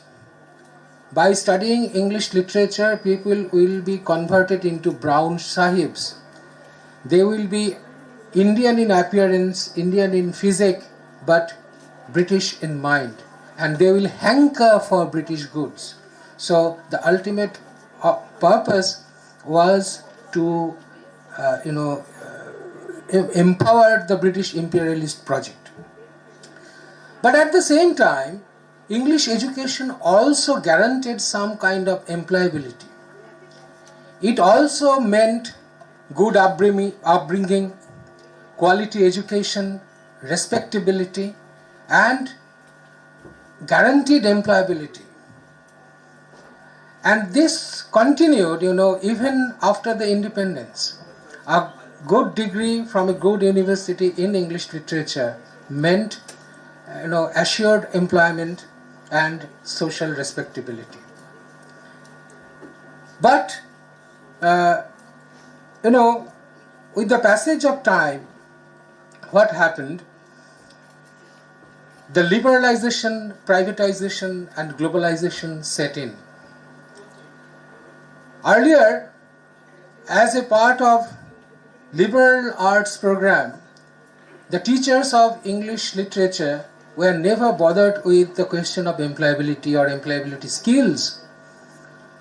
We thought English literature or English education in a broader sense to be a vehicle of the Enlightenment ideologies. This was the medium through which the light of reason could be spread. We could inculcate human values and moralities among the students. But later on, in those days there used to be finishing schools which bridged the gap between knowledge and the employability skills.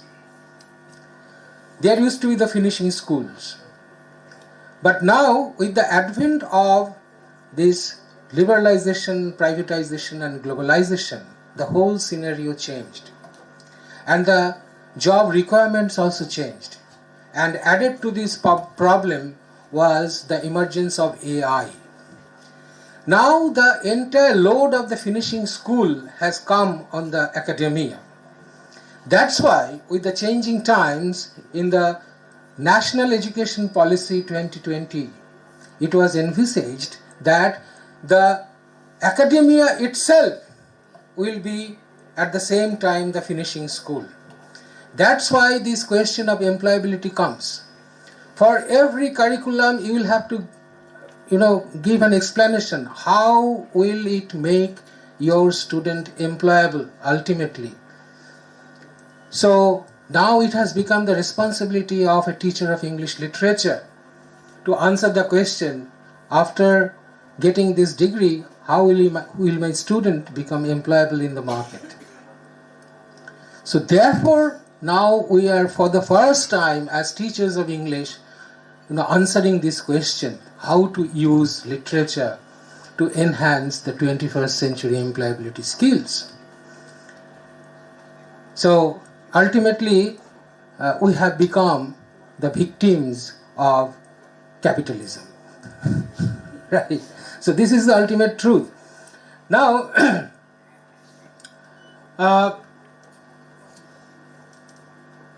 earlier it was thought that knowledge is adequate enough to get a job. So if you are competent enough as a student, if you have secured good marks in your examination, if you have proved your mettle, so you will get a job. But nowadays, employability skills means something more. You need knowledge plus something else. Now, what are these something else? You need life skills, you need soft skills, you need communication skills, critical thinking, which is often called the out-of-the-box thinking. You need collaborative capability, you need skill to adapt with situations, you need social skills. All these skills, together with your knowledge, make you employable. Now the question is, can we develop all these skills by studying literature? The answer to this question for me is both yes and no. Why no? Because I think, as I said yesterday, I am reiterating it. I said, if you study literature only for a short-term period, for 3 years in a university course, you will not develop any employability skills. I can assure you. But literature can certainly make you employable, and it can certainly inculcate some skills within you if you study literature extensively.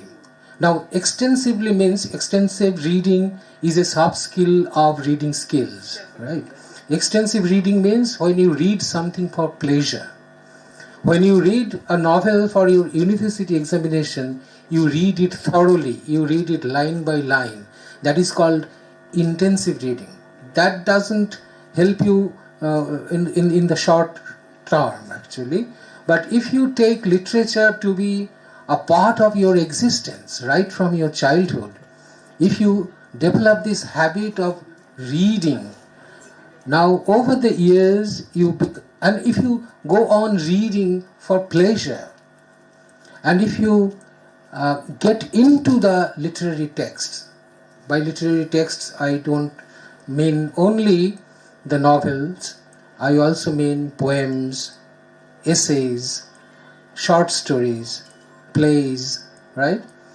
So if you become a connoisseur of these various forms of verbal art, then over a long period of time, certainly you develop some skills which will ultimately help you to become employable in the long run. So that is my take on the issue. And Sojourner asked me to be very brave and to finish my words within 10 minutes. And on that note, I conclude my speech, and I hope I have kept my promise. Thank you.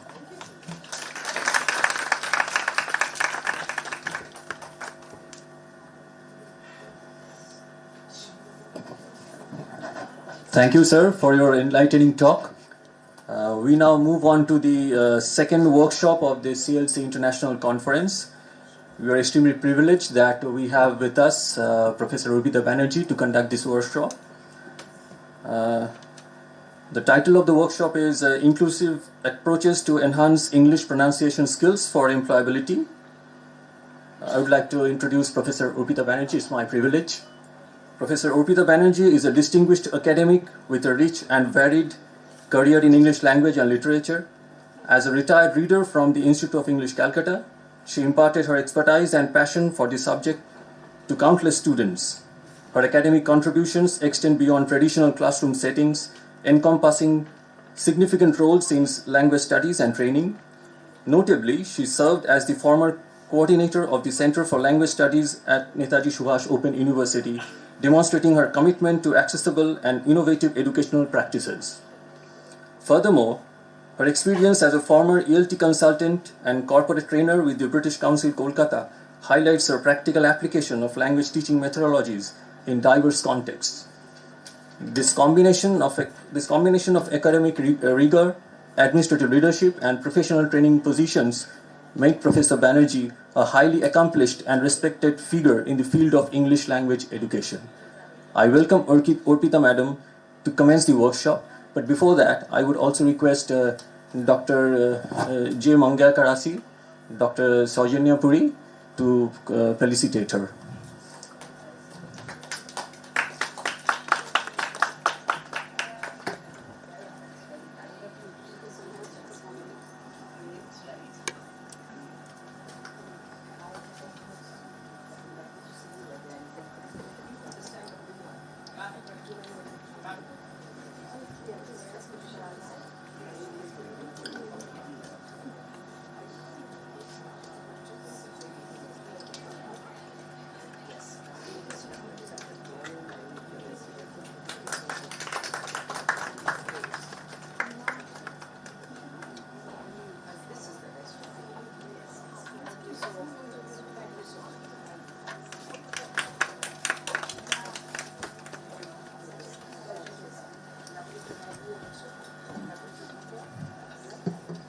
Thank you, Madam, and I request Madam to kindly commence the workshop.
Good morning to all of you.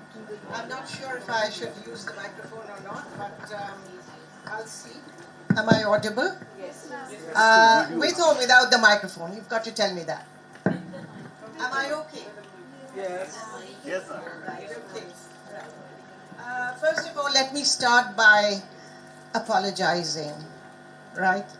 Now, I know it's not my fault, but first of all, let me ask, Saujanya, are you here? Or maybe Shoibai, how long, do I have my full time or are you going to cut me short?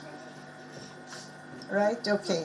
Because I was told that it was supposed to be a 1-hour workshop. Anyway, thank you very much for inviting me and taking the risk of having me here, especially at this age and with not much contact with, active contact with teachers. However, I'm there on social media most of the time.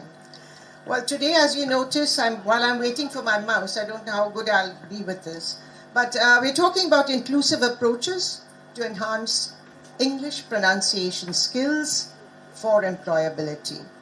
When actually I was asked to present, I was not sure exactly what I was going to do, because over the last 2 years, we've been talking about literature, but mainly about reading. So today, I just kept on searching over the last fortnight or so over all the presentations that I already have, in my kitty. And there I found that, not much has really changed from what I have been doing so far. So let's pick on one of those. So why not pronunciation? I used to be a teacher of phonetics at the Institute of English. I taught it for years and years. And that happened to be, maybe not my first love, but certainly my second, as you will understand. So naturally I was into that. So I thought, but then this is not going to be a course in phonetics at all. Some of my students are here, so they will understand that it's not going to be just phonetics, it's too technical. So we'll move on now. So we're going to prepare ourselves for the new landscape, if there is anything new about it actually. NEP 2020. So let's just explore what we want to have for you today. So it's going to be, I'm really going to highlight the inclusive pedagogy factors, right?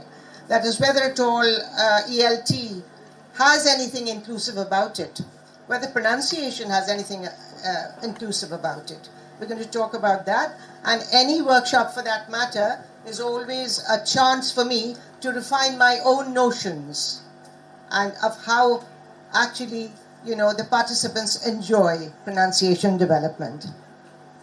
Moving on to that then, we're going to talk about 2 factors, mainly the I factor, which is the inclusivity factor, which I think is extremely relevant in the case of pronunciation, because we are thinking in terms of a country where we are using a language that is supposed to be ours in some way, but not really, because each one of us belonging to each region, we have our own local languages, which of course are very, very important, in fact, most important to us.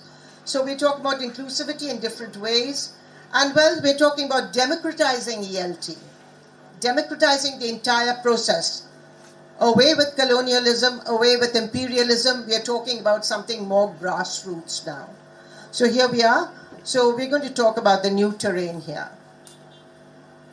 And we're going to use talk, of course, about employability, about the technological possibilities also. Well, I'm not going to dwell much on all this because you already know, you've been talking about it at length. So inclusivity, what does it mean in the context of NEP 2020? It means internationalization, it means interdisciplinary involvement, where you allow a lot of freedom to actually mingle with different courses together. But the question, what I'm interested in is equity here. Equity means each individual needs, not only the group needs, but within the community, each individual, to respect that, in fact. So extensive use of technology now to align the 2 factors. Let's go ahead with the workshop. When we talk about inclusivity, we're really thinking of all these areas, which I was, in fact, I was actually participating in a way mentally with all the sessions yesterday, but there was a lot of discussion on inclusivity, on the question of difference in religion, difference in customs, difference in gender, everything together. So there we are. These are the areas that we're going to address. But then again, let's look at the needs and the demands of the day. These are few headlines that I've picked up from the newspapers, which talks about, the need to develop employability skills and how important is English, how important is skill development. Just look at all these first. The first one says clear and concise communication is a must for career success.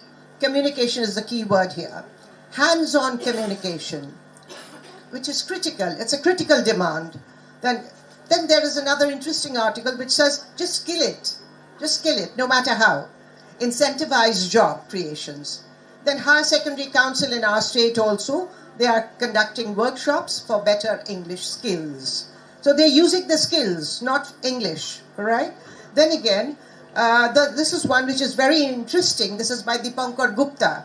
It came out, I think, last month, I think, where he says, he uses the term, the rocket fuel that is English. If you notice that, the rocket fuel that is English, use it as a tool, not as a vanity box. The rocket fuel that is English. Dipankar Gupta actually talks about the ISRO scientists. After the moon landing, they were asked to deliver something in English, some kind of interaction in English, where they had to actually explain how they all went about it. And they were using all varieties of English with all varieties of accents, but they managed to really do something that was actually one world recognition. So no matter what the English was, they were able to convey what they wanted to. That's why he says that it's a rocket fuel. So you use it as a tool, not as a vanity box. Now there we are. So what do employers need today? It's an old story. I don't have to go through it again. Just browse through it on your own quickly. But the last line is very important, where they talk about effective communication skills, right? Okay, and then the rest. Employers need people who can present themselves skillfully. We all know that. Nothing new about it. So let's not worry our heads about thinking, well, what's new? How do we go about it? No, we all know. The situation is the same, all right? So let's move on then. Now let's talk. Now I'll take 5 minutes or maybe just 2 minutes of respite. I've got a few questions on the board. Do you mind? I would like everybody to participate. This is a workshop. This is not a presentation, all right? Could you just talk to the person sitting next to you? Choose any question here. Choose any of the items and talk to one another. I'll give you 5 minutes while I settle my stuff here, all right? Keep talking, please. I want to hear the buzz. Keep talking. We have asked them whether they are familiar with ELT in the context, ELT or English. Never mind. I know there are many here who don't teach English, who maybe are not students of English. So in their own context, do they understand what NEP is all about? Then whether one has to be technically competent to teach English today at all, or to teach anything at all today, right? Okay, and whether they can exploit the scope of using the minimal, whether they're able to do it. Just ask yourself one of these questions, talk to one another, and whether everyone has to be AI literate. Please talk. Give me some respite, you talk. Please talk, I want to see you talking. Anybody?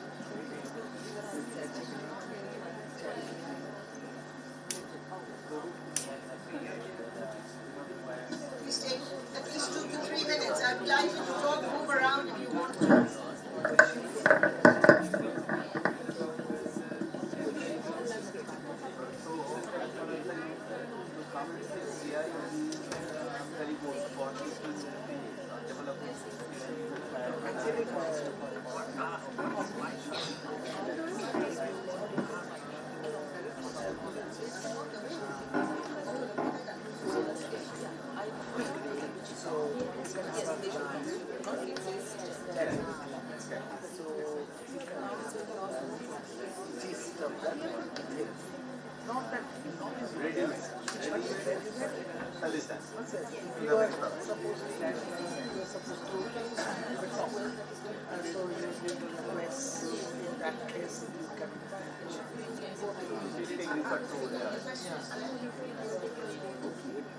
for investor study, it's not Indian calculation. It is not so good or workable or so effective.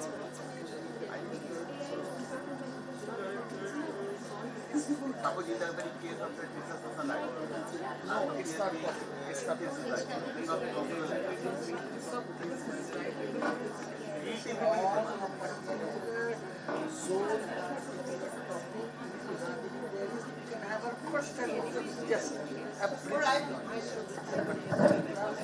Right then, I think you're already there. Maybe you're discussing. Please do talk. I'm not hearing any buzz. Come on. Very quiet. There's no reason to be quiet. This is effective communication we're talking about. If you don't talk now, when will you? All right. Okay. Let's move on then. Then what is effective communication if you have spoken? How effective was your interaction? That's my first question. Anybody? Please react. Yeah. Please react. How effective was it? Was it at all there? Yes? Okay, tell me. Do you think you got some information? Yes, yes, you. Anybody, yeah. Yes, ma'am. We were talking about how much needed is this technical implementation for English knowledge. So we discussed and we found that keeping the demand of the age, little bit of technical is needed. All right, fine. Okay, okay. That's one answer there. Now, did you use English? How many of you used English? Please put up your hands. Please put up your hands. So many of you used English. Why?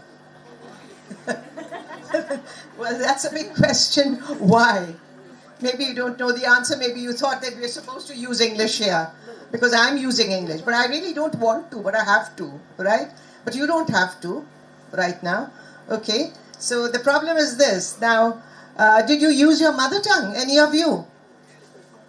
Good, great. Anybody else? Yes. Kubhalo, kubhalo, kubhalo. All right, yes.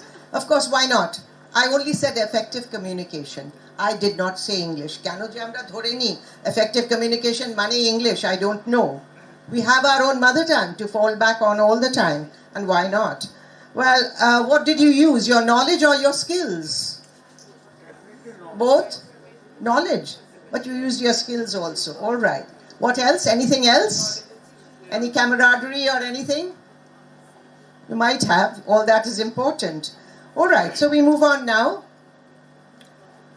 So there we are. This is a nice, term that I've actually picked up from NEP 2020. That is English for convenience. They actually use that in NEP. I like that term very, very much. It gives you a subtle, feeling of the grassroots level. That, there's nothing special about English. You use it as a tool for convenience, just as you use either the induction cooker instead of your gas, or you use the microwave. Makes it easier, right? Okay. Then why English? But why English should be used for convenience? Because it's used all over the world, of course. That's why, maybe. All right. It helps us to get jobs still in India today. So what do we do with English? Do we learn about the language? Do we learn the grammar? Do we learn, the technicalities of phonetics? Do we do all that? Or do we learn how to use the language? More importantly, right? Yeah. So, and how do we then use English for convenience? Think about it. And for teachers of English, how do we teach English for convenience? It's easy to teach literature. You've got all the text and everything there. You can just convey it all through. But teaching English for convenience, you must first understand what actually that means. It has a huge functional purpose. So, we move on then. So, and then again, there's some more to it also. When we were talking about the British Council, actually they conducted programs for refugees in Uganda and Ukraine. And they used courses in English for resilience. So as you notice all over the world, and even the main users of the English language have also realized that there is no imperialism in it anymore. There's nothing superior about it anymore. It's just used as a tool, just as you use any gadget in your home, right? Right. So there you are, resilience or convenience, call it whatever you want. So these are the basic features of interaction and communication. There's one point that I would like to make here is that it is not error-free. You've got to be in your comfort zone when you use the language. Remember, it's not error-free. Genuine interaction is never error-free. For instance, right now, I might be having a lot of, dualities in my presentation also, because it's genuine, okay? And user's choice is reflected, and that is where the equity part comes in. Right, so here, NEP 2020 has a lot of flexibility. You're allowed to learn while you earn. You're allowed to mingle courses together. You're allowed to do it online, on-site, on campus. There's a lot of flexibility, at least in the policy document. Now, implementation-wise, I'm not sure because I'm no longer in the active picture, right? But then there is always the need for the employment signaling value. That is most important. Right, now, well, again, going back, these are old slides. I'm using them again because there's nothing new. This is what I want to say. I've picked up from some of my old presentations. Only thing maybe is new is integration skills. If you look here, that's what aspects of communication are all about, a multifaceted approach. I've used this years together. But there's something new in it. What is new?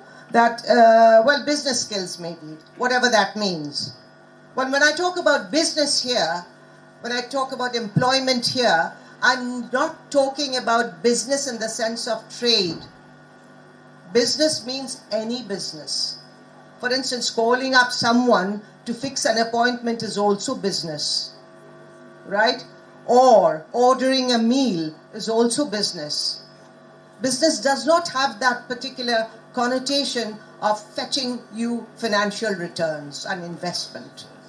You invest your knowledge and skills and you get the return for it. The return might be in terms of good interaction, good relationships, or maybe employment also. So treat it that way. Well, now we come to our forte, speech skills.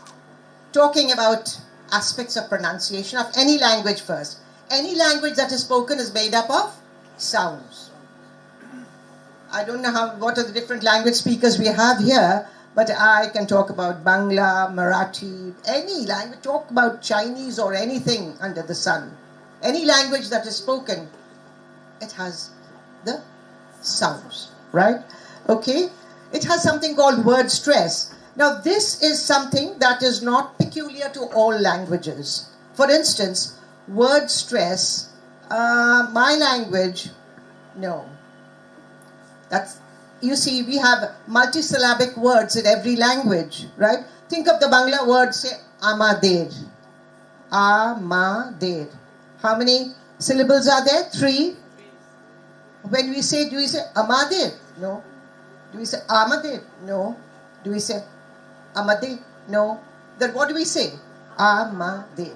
So each syllable has its own stress. This is a problem area because English is heavily stressed. You see, the words are heavily stressed in English, so you've got to be careful. Rhythm, every language has its rhythm. Every language. You've got to say in English, I'm going to get a glass of water. Right? In Bangla also, Ami akar jol ante katachi. You'll repeat some, you'll stress some, you won't stress some, according to the context. So rhythm is no problem. Sentence stress, that is, when you consider a whole sentence, is any particular word stressed? Think of your own language. If you want to say, Ami kal jachi. Now, you might say, Ami kal jachi. You might say, Ami kal jachi. Or you might say, Ami kal jachi. So each one, so sentence stress is okay. In English also, that's no problem. Intonation might be a problem. Because, English is a very brisk, business-like language. It mostly has a falling tone. Whereas our language, particularly my language, it has a very sing-song kind of tone, You say, na, mi jachi na. You say, no, I'm not going. Very brisk and business-like, you see. It's different.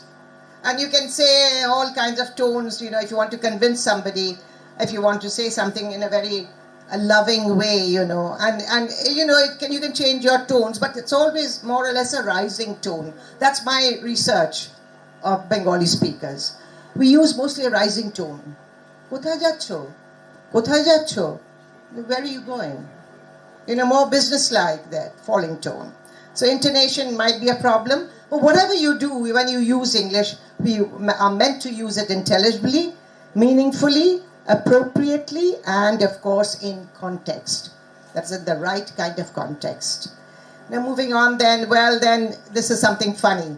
So don't give up. English pronunciation is very, very tricky, shady, dicey, if you want to think of it.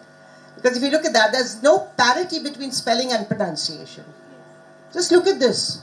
Now I'm going to sit and do it. You study it carefully. Look at the word enough. O-U-G-H. Look at the spelling. O-U-G-H. Now what do you have here? O-U-G-H, O-U-G-H, O-U-G-H, O-U-G-H, O-U-G-H. But keep pronouncing the words. What do you have? How is O-U-G-H pronounced here? Af. How is O-U-G-H pronounced here? O. How is O-U-G-H pronounced here? Oo. How is O-U-G-H pronounced here? Ow. And here it's again O, and this is off. So you see, it's a very dicey kind of a thing. So teaching English pronunciation, at least hoping that students will be good with an English pronunciation by reading loads and loads of literature, no, that's not true. Because if you go by spelling, they will never learn how to pronounce the word correctly. The system is different. All right? So your pronunciation profile, then what are you going to target? I'm just presenting problems. So there's something called received pronunciation, which I think there's only one or not even one speaker in Britain uses that.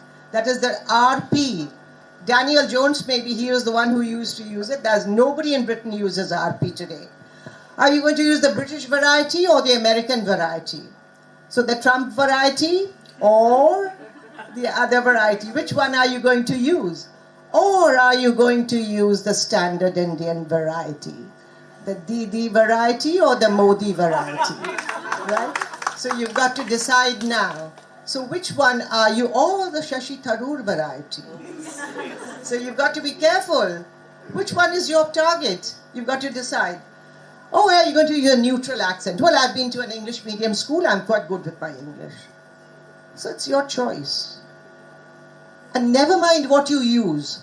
As long as you are employable, as long as you can get your message across. Go ahead, but use it. Don't worry. You don't have to bother about RP or anything. And that is what inclusivity and equity is all about. Right. So, well then, which part of your pronunciation, think of yourselves now, which part of your pronunciation interferes with the way you understand English? I will not go into use English because that would be, sort of interfering into your domain. I don't want to do that.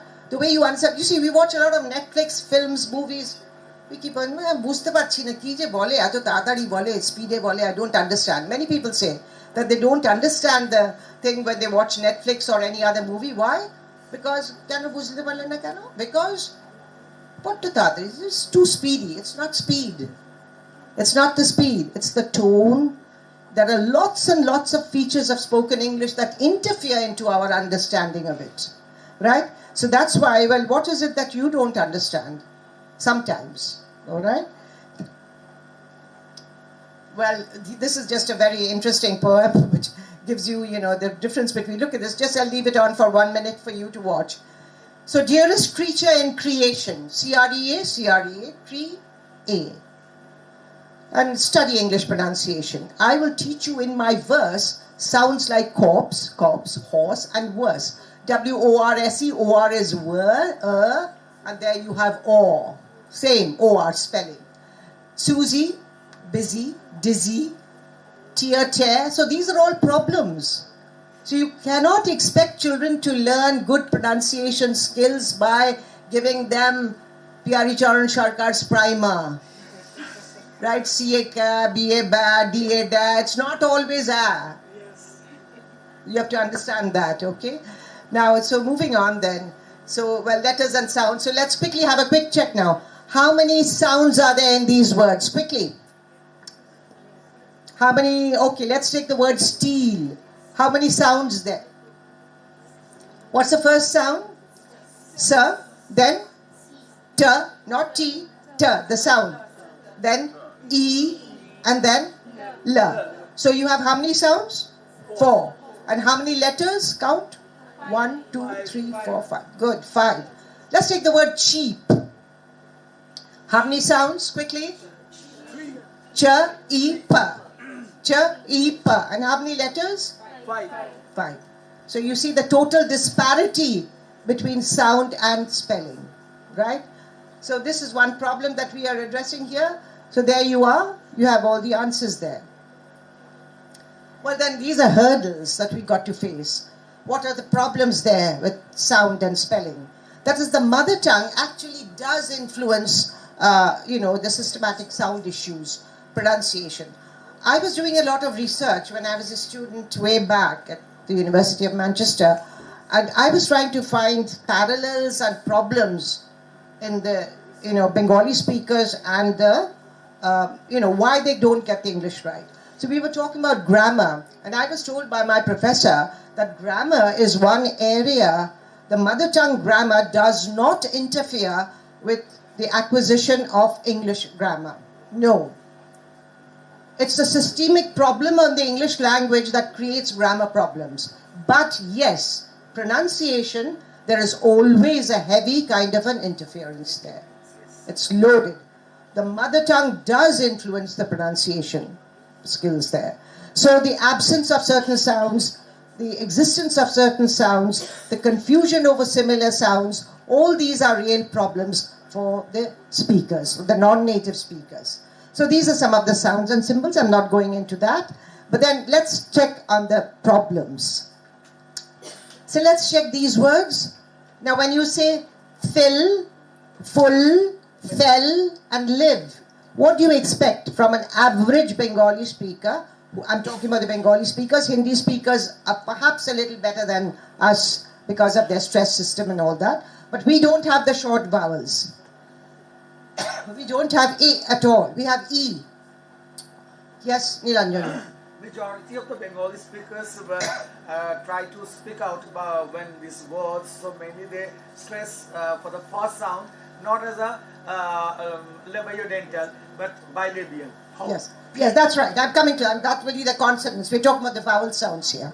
Yes, you're right, absolutely. So you see, words like, the problem here is, look at the words F-O-U-R, for. That's all. Now what do we say? For. Because we have O. We don't have O.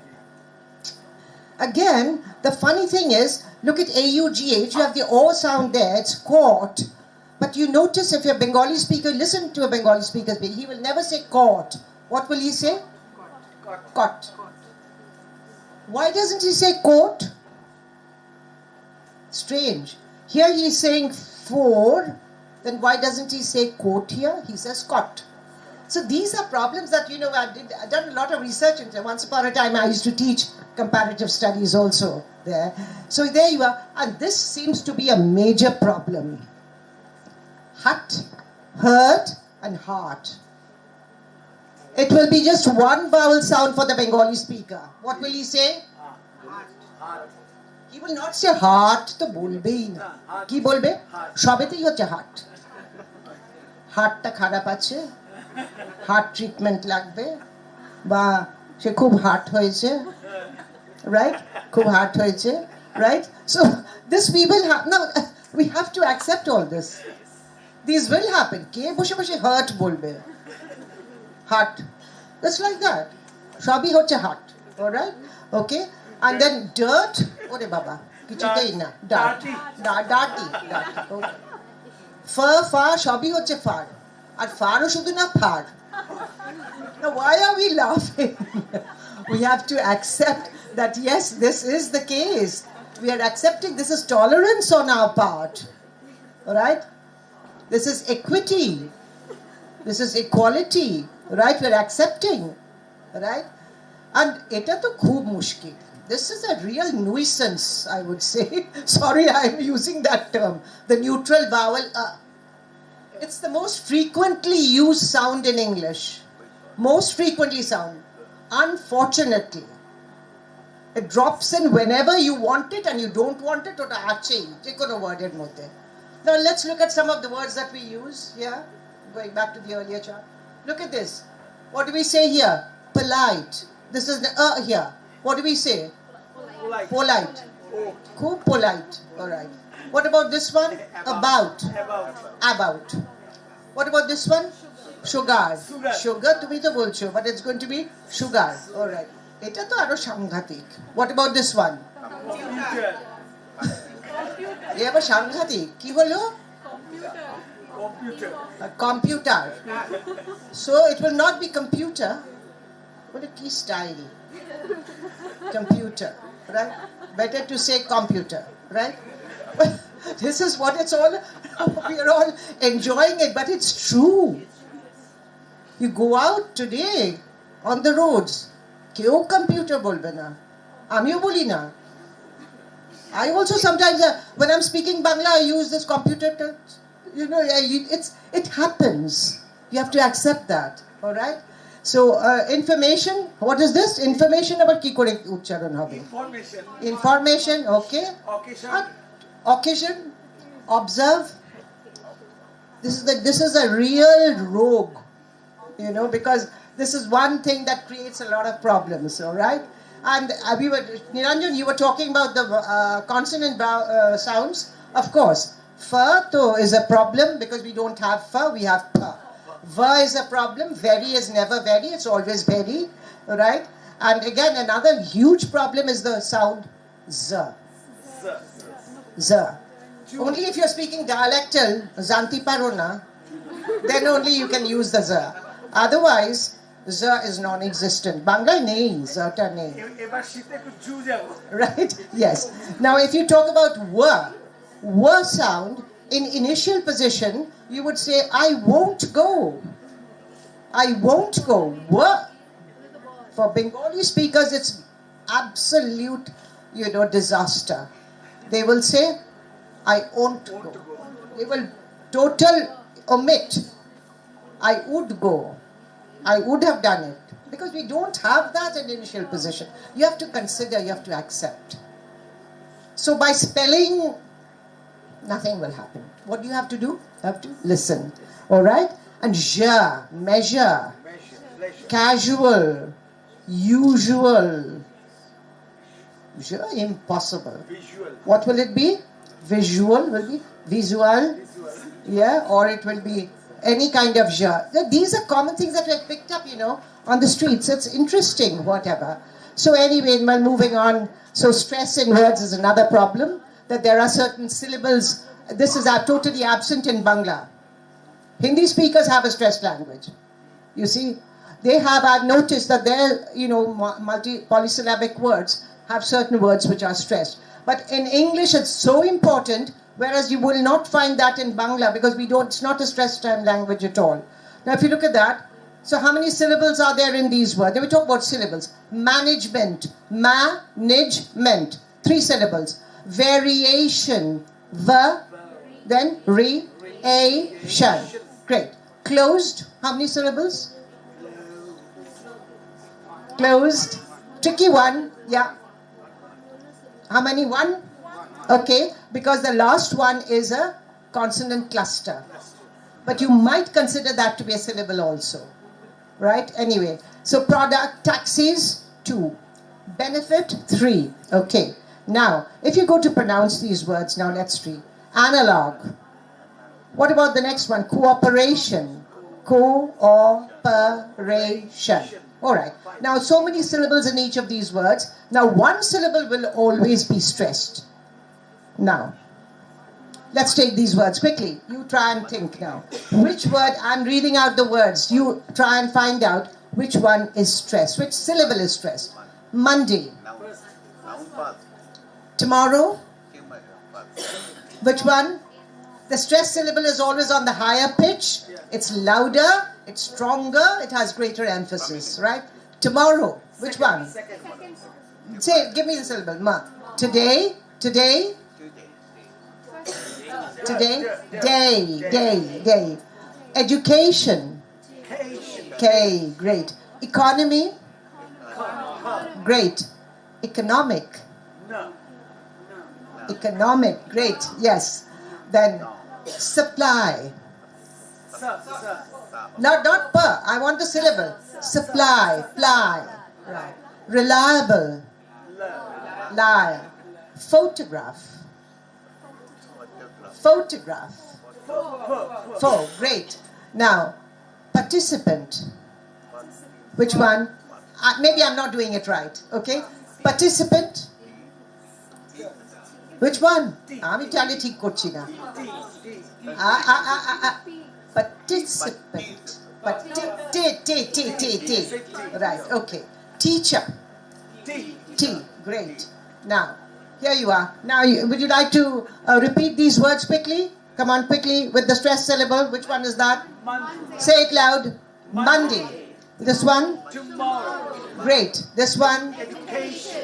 Great. This one? Economy. Great. This one? Economic. Lovely. This one? Supply. Yeah. What about this one? Reliable. Okay. What about this one? November. Photograph. What about this one? Photograph. Am I not getting? Oh, I don't have the laser. Is it? Okay. Photograph. What about this one? Condition. Condition. That's right. What about this one? Market. Market. This one? Employment. No, last one? Participant. No, if you say pa, you won't be able to reach it. Participant. Participant. All right. Okay. Great. Yeah, so then again, which syllables are not stressed also? You can't say around. You can't say atomic. You can't say America. You can't say America. Adverse. Doctor. Some syllables are not stressed. Well, these are all issues of syllables, but we have to move on to connected speech. All right? Now very quickly now, take out your... Do you have a notepad with you? Yes. All right, take it out. I'm going to dictate, fill in the blanks. Just write the words in the blanks, quickly. All right? Got it?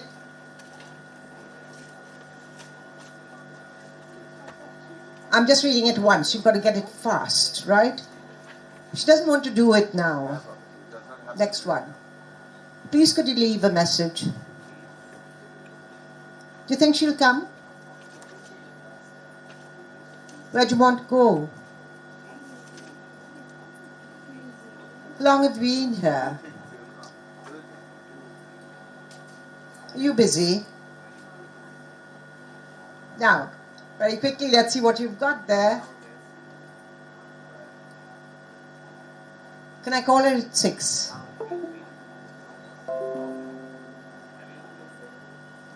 Well, this one. She doesn't want to do it now.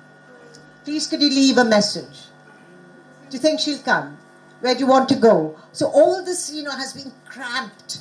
I'm not using any technical term. I'm just using the term that might be familiar. Yes, why didn't you get all the words maybe? For instance, this one, do you think she'll come? Possibly you've written, do you think she will come? But that's not the case. It's all assimilated. So you say, do you think she'll come? So I wanted you to do that. So these are the problems, use of pronunciation there. And, well, again, if you move on to, literary text, now coming to my actual theme today, that is when you talk about using literature, well, how do you use literature for developing pronunciation skills?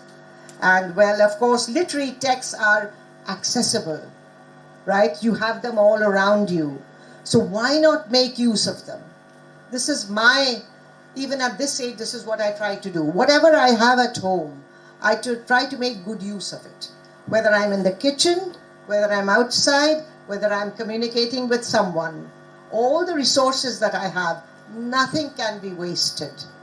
So all the literary texts that you have around you, because they're accessible, they're equitable in the sense that they interest each learner individually.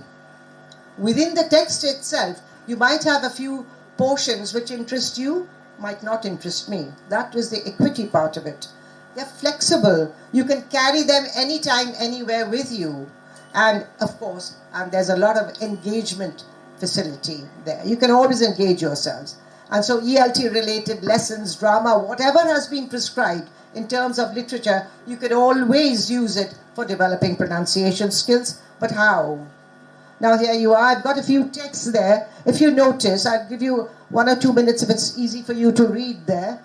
Now, if you notice here, I've taken 2 texts. One is from Paul Coelho's The Alchemist, and the other one is from Robin Sharma, if you call that literature, right? The monk who sold his Ferrari. I've taken it from there. Now, I had to do a little bit of research for that. That was my responsibility. The books are all there, but then they're all there. But because they're there, it doesn't mean that you're good at all that.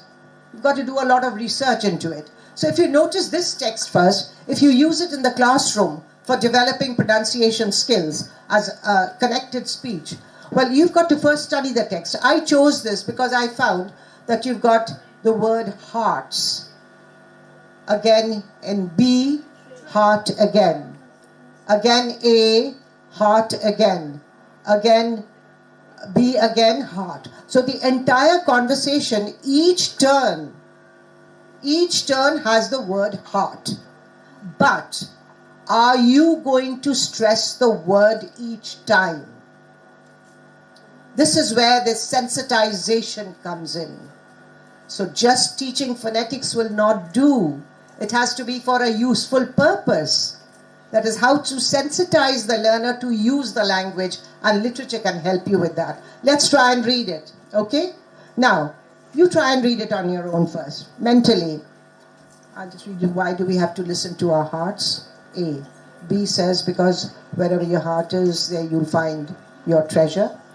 A says, but my heart is agitated. It has its dreams. It gets emotional. And B says, well, that's good. Your heart is alive. Keep listening to what it has to say.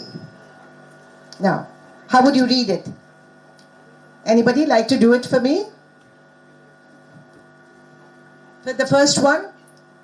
Why do we have to listen to our heart? Yes, here you will stress the heart. Why do you have to listen to our hearts?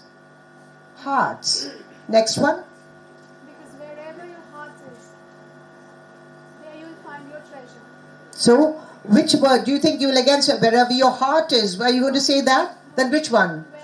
Wherever. Good. Yes. Because wherever your heart is, and then there you find your treasure. Right? So heart becomes non-existent here.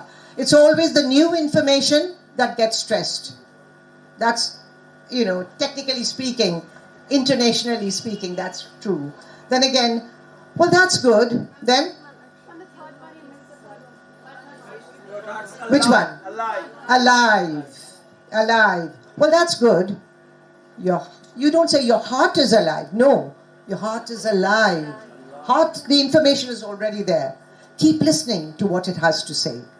Right. So this is, again, something interesting again. So this is about eternal happiness by the monk who sold his Ferrari. You can find ample examples of that. But I'd like to move on to the next one. This is one of my very, very favorites, Jhumpa Lahiri.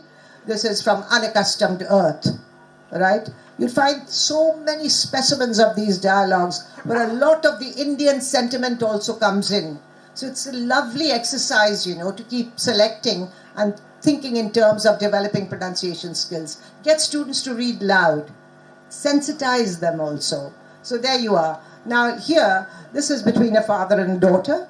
So the father is leaving. He says, don't let them dry out, and cut the stalks in the fall. So B says, maybe you could do that. I have a trip scheduled. I've already bought the tickets. I mean, after you get back, Baba. Right? That's what she's saying to her father. It's a good place, Ruma, but this is your home, not mine. You can have the whole downstairs. This is in the US. And so you can still go on your trips wherever you like. It would be good for you, for all of us. And A says, I don't want to be a burden. But you wouldn't. Not you wouldn't. You wouldn't, right? It would be a help. You don't have to make up your mind now. Just promise you'll think about it, right? So, it's such a sweet little thing. It touches, just now I'm getting goosebumps as I read it also, you see. So this kind of emotion, you should be able to evoke through the reading. And it can be done by our students also, if you choose on it. All right, so there we are. We're really almost. So we're talking about the tones. I've gone through it. The rising tone, polite and friendly, falling tone. So here you are. Now there are other problems also. Is this a question or a statement? She left her glasses. Statement or a question? She left her glasses. Question. All right. He's finished. Statement. The number is 3554. Contradiction. Right. You're from Jharkhand, aren't you? So is it, are you sure or not sure? Not sure. Then I didn't do it right. Right. Well, if you say, you're from Jharkhand, aren't you? No, I don't know. How would you do it? If you're not sure, how would you do it? Anybody? Yes? Why don't you give it a Yes. No, you wouldn't say that. You're from Jharkhand.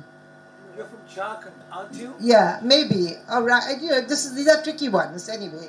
So, okay, the next one. Okay. So, well, then if you're going to review, then what are the different features of pronunciation? Quickly then, we have to think in terms of sounds, word stress, intonation. Yes, intonation. Which features do you need to develop, do you think? Sounds. Could be. Stress. Maybe word stress at times also. Alright, but remember that after years and years of practice and pronunciation progress, you might feel more confident, but you won't lose your accent completely. Your native accent will stay with you. I might sound good with my English, but as soon as I'm in the company of the native speakers of English, I sound flat. And what does it matter? I can interact, right? So you will always sound like it, and be proud of that also, right? So we were talking about then what's new in this workshop. Anything new? I don't think so. Not much, right? Okay, but how relevant is this for an ELT? It is relevant because we can think in terms of employability. Now talking in terms of employability, now look, I'm not hiring anybody right now, right? But even if I am, I'll certainly look for a person who has poise and confidence, right? I won't go for a shaky person with excellent English or accents, no. I'm looking for a person who has the confidence and the ability to develop and to convey his message, like the ISRO scientists, right? Okay, so there we are. You've got ample sources. I needn't tell you. You know much more than I do. Well, I've used most of these, in fact. So there you are. So we've been listening to, you can read poetry, you can use songs, you can use so many things. Gitanjali, you know, song 36 is, I think, an excellent one. I've chosen this specially because, why? Because if you want your students to recite, not only is it Tagore, not only is it Gitanjali, not only is it song 36, but it suits my purpose also, emotionally, and you can sensitize the learner because on top of that, going into phonetics, you are actually teaching them the short vowels. There's a repetition of certain words. Give me the strength. Give me the strength. Give me the strength. All the way. If you say, give me the strength, no, it doesn't sound proper. Right? Then give me the strength to raise my mind. And give me the strength to surrender my strength to thy will with love. There are so many short vowels here. And you are actually using all this in such a context which actually, you know, touches the soul. So literature is all about sensitizing. But let's not sort of compartmentalize our reading of literature. Let's use it for all possible sources, right? That's the way we go about it. And this is another beautiful one that I thought, but it's not readable here. Telephone Conversation. This is by Wole Soyinka, who is a South African Nobel laureate. She's a playwright, famous, and who was actually won the Nobel Prize for Literature in 1986. And this was her thing about a black man asking for a white landlady to rent him the land, you know. And this is a telephone conversation. When he talks, she answers, "Are you black? Are you black? How black are you?" And then this man, the way he answers, it's a beautifully written thing. If you can find, you might get it anywhere. Try and get your students to read it. So you can sensitize that also. So literature is all about that. So there we are then, inclusion in ELT, lots and lots of issues in pronunciation. You have lots of learning opportunities, teaching opportunities and all that. And lastly, this is what Meta gave me. Meta helps. I asked Meta, tell me, what should I do? This is what Meta gave me. Oh yes. And then also ask me anything more for support. Very sweet. And then I said, what about songs? You haven't mentioned that. Oh, you're brilliant. That's what I was told by Meta. You're brilliant. So anyway, I got my compliments from Meta. Hope I get them from you also. All right. Anyway, so there you are. So then, we're talking about technology, but finally, the main thing is in teacher development, I wish to maintain equity and equality. But don't go away right now. I have something as an ending. I have something very important for you, and I will need Shoibal to help me with that. Shoibal, can we have the audio, visual? Do we have the sound also? Devo?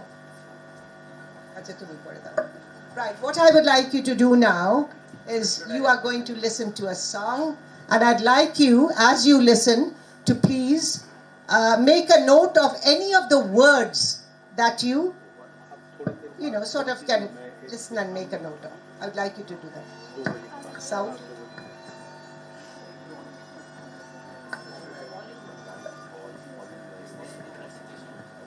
Sorry? Yeah, like this one.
It's connected to YouTube. It will come.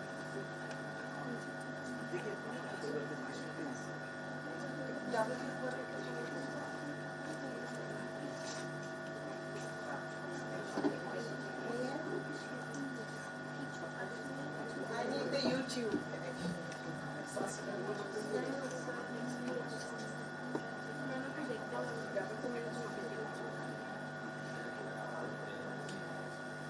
This one?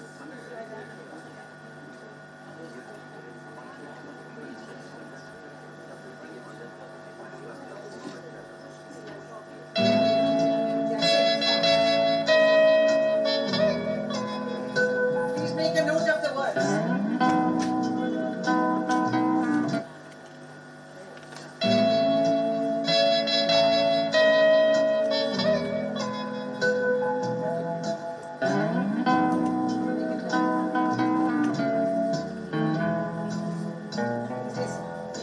Now the hacienda's dark.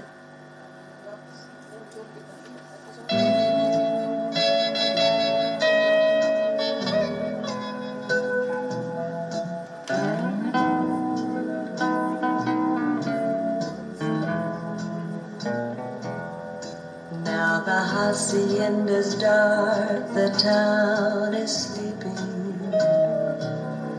Now the time has come to part, the time for weeping.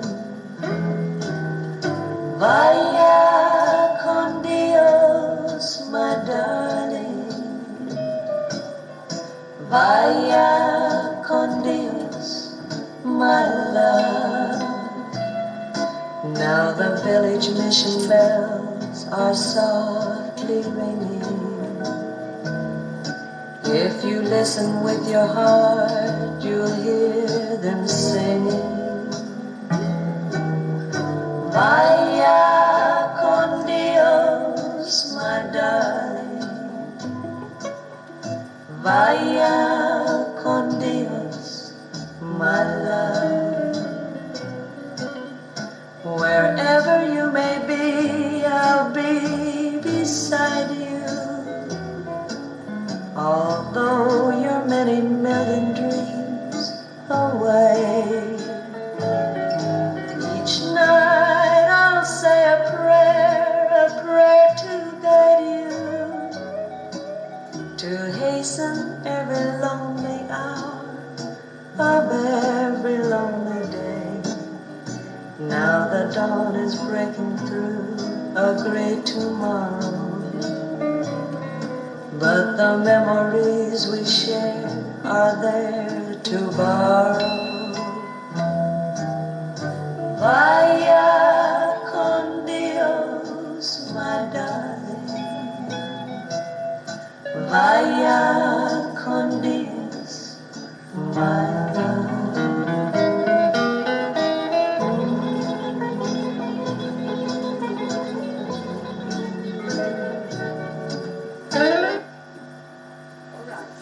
Did you get any of the words? I know you got 2 words, sir.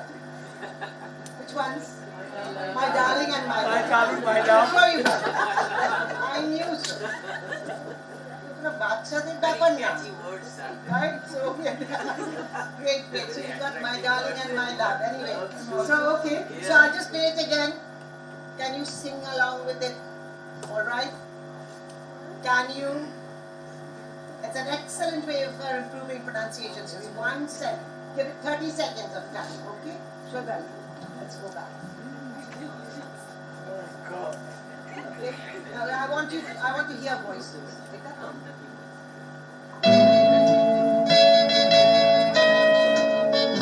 Nice and loud. Okay, come on.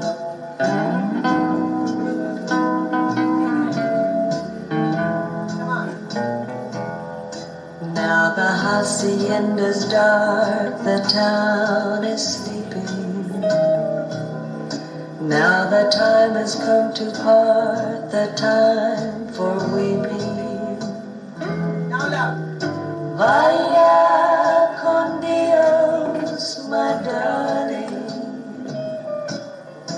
Vaya con Dios, my love. Okay, come on, loud. Now the village mission bells are softly ringing. If you listen with your heart, you'll hear them singing. Loud again. Vaya con Dios, my darling. Vaya con Dios, my love. Thank you. Now the time has come to part, the time.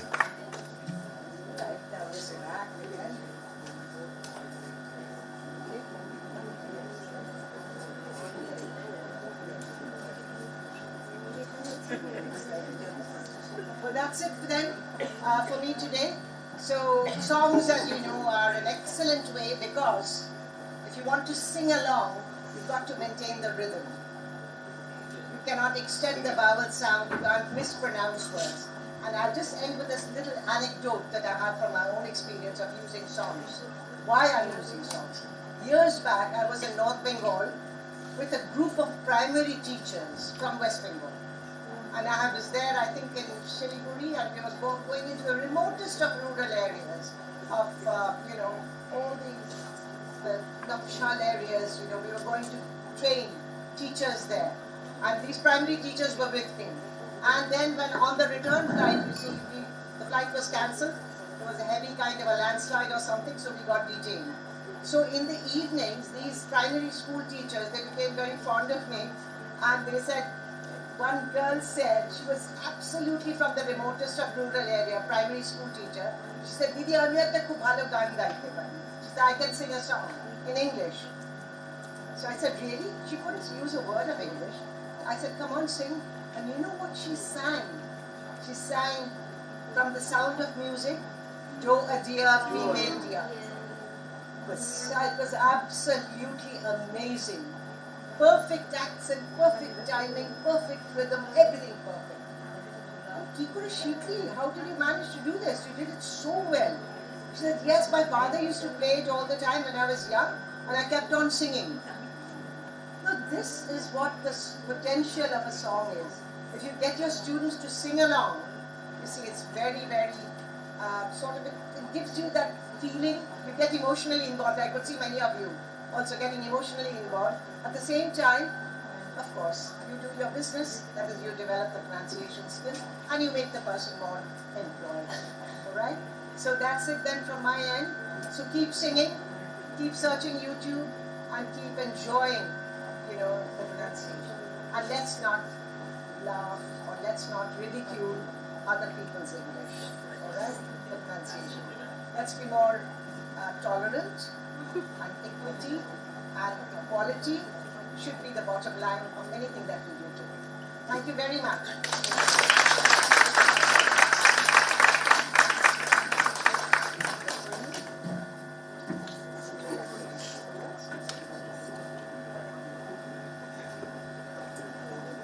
By the way, vaya con Dios mane ki? What's the meaning of vaya con Dios? Anybody? It's Spanish. It means go with God, but I don't want you to go with God, please. Thank you very much.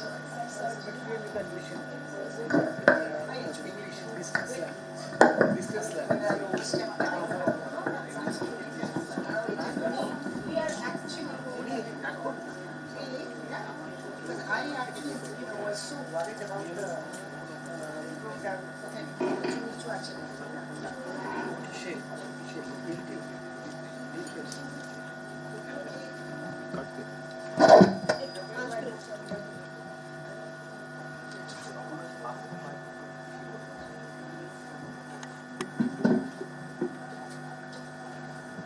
with this, we come to the end of the plenary session, but post-lunch, we are going to have paper presentations. As we talk now, we have parallelly paper presentations happening for student participants. Then there are about online paper presentations happening. We've close to about 40 papers which we have received from across the globe, right from University of Birmingham to from research scholars from Japan and across the country and various places. So we have one parallel session happening online, and there is a student track which is happening in the language lab. We will resume with all of you all for the paper presentation in the same venue at 2 o'clock. Right? I would request all of you to kindly stay back, because at 4:30 we have the valedictory session. Certificates will be given only at 4:30. So you can finish your presentation, collect your certificates and then go. And we are extremely grateful to Dr. Mangai, Arpita Di, Rahul Kale, Shantanu Niyogi, Gautam Banerjee sir, and all of them, and Mr. Ganeshan, who joined us all the way in the morning. It was midnight for him. Despite that, he did join the session today. We are extremely grateful to them, and Mangai has her flight which she has to catch in a while now, I guess, right? So, but then we thank LTI for supporting NSHM Center for Language and Communication in all our endeavors, both in the international conference, and also we are soon going to have webinars and FDP programs in partnership with LTI and India Reads. So looking forward to all of you joining us, and for all our online participants who are viewing this live, thank you so much for joining in, and log in back again at 4:30 p.m. Thank you so much.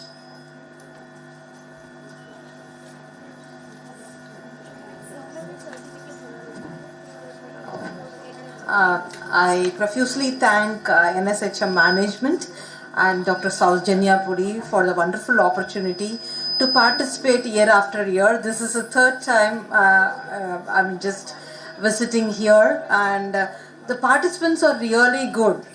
They interact, they respond, and all the speakers, most of the speakers, they just reciprocated the same with us, and for that, let's give a big hand to our organizer, Dr. Saujanya Pudi. And it was nice listening to Arpita Di, and it was really good. Even this age, she has updated, and she is into social media, and she is really active and consulted Vita with reference to her topic, and she just shared with us. And you have to take all these inspiration programs like this, exposures like this, that would really help us to groom ourselves and get into this 25th century employable skills. So adopt everything, practice that, execute it in your professional front. With that note, thank you so much, and have a good day. Thank you. One short word of information to all of you all. Post lunch, please assemble back in this same venue. So we are not accepting any proxy presentations here. Whoever is registered, we will have to go ahead with the process, and we will register you in our CLC WhatsApp group as well, so that you would be able to get the benefit of it. And I think this could not have been possible but for the fabulous team of my team members, who are all busy now at the moment in various sessions, and I would like to take names because they've been interacting with the fabulous team members: Miss Shayantini Sen Gupta, Miss Anusua Guha, Shabarni Karara, Shoibal Chatterjee, Anvesha Roy Chowdhury, and Megha Mehra, and of course our own Shoibal. Despite his ill health and all of that, everyone has logged in. So they will be in touch with you, so that you could engage yourselves with various other initiatives which will happen. And a special mention to our 3 guests who have come. They're practicing soft skills trainers and professors from Pune and Chennai. So maybe ma'am, we would like you to just stand up so that our online participants also get to see you. Namaste. All the way from Chennai. Thank you so much. And we thank the fabulous photography team, our Alida, Maksuda and Rakesh, who have been professors themselves training our students, and today they are taking it live. And our wonderful set of volunteers, Avik and Aniket for Ankit for the lovely photography. Thank you so much. Looking forward to meeting you in the afternoon. Thank you.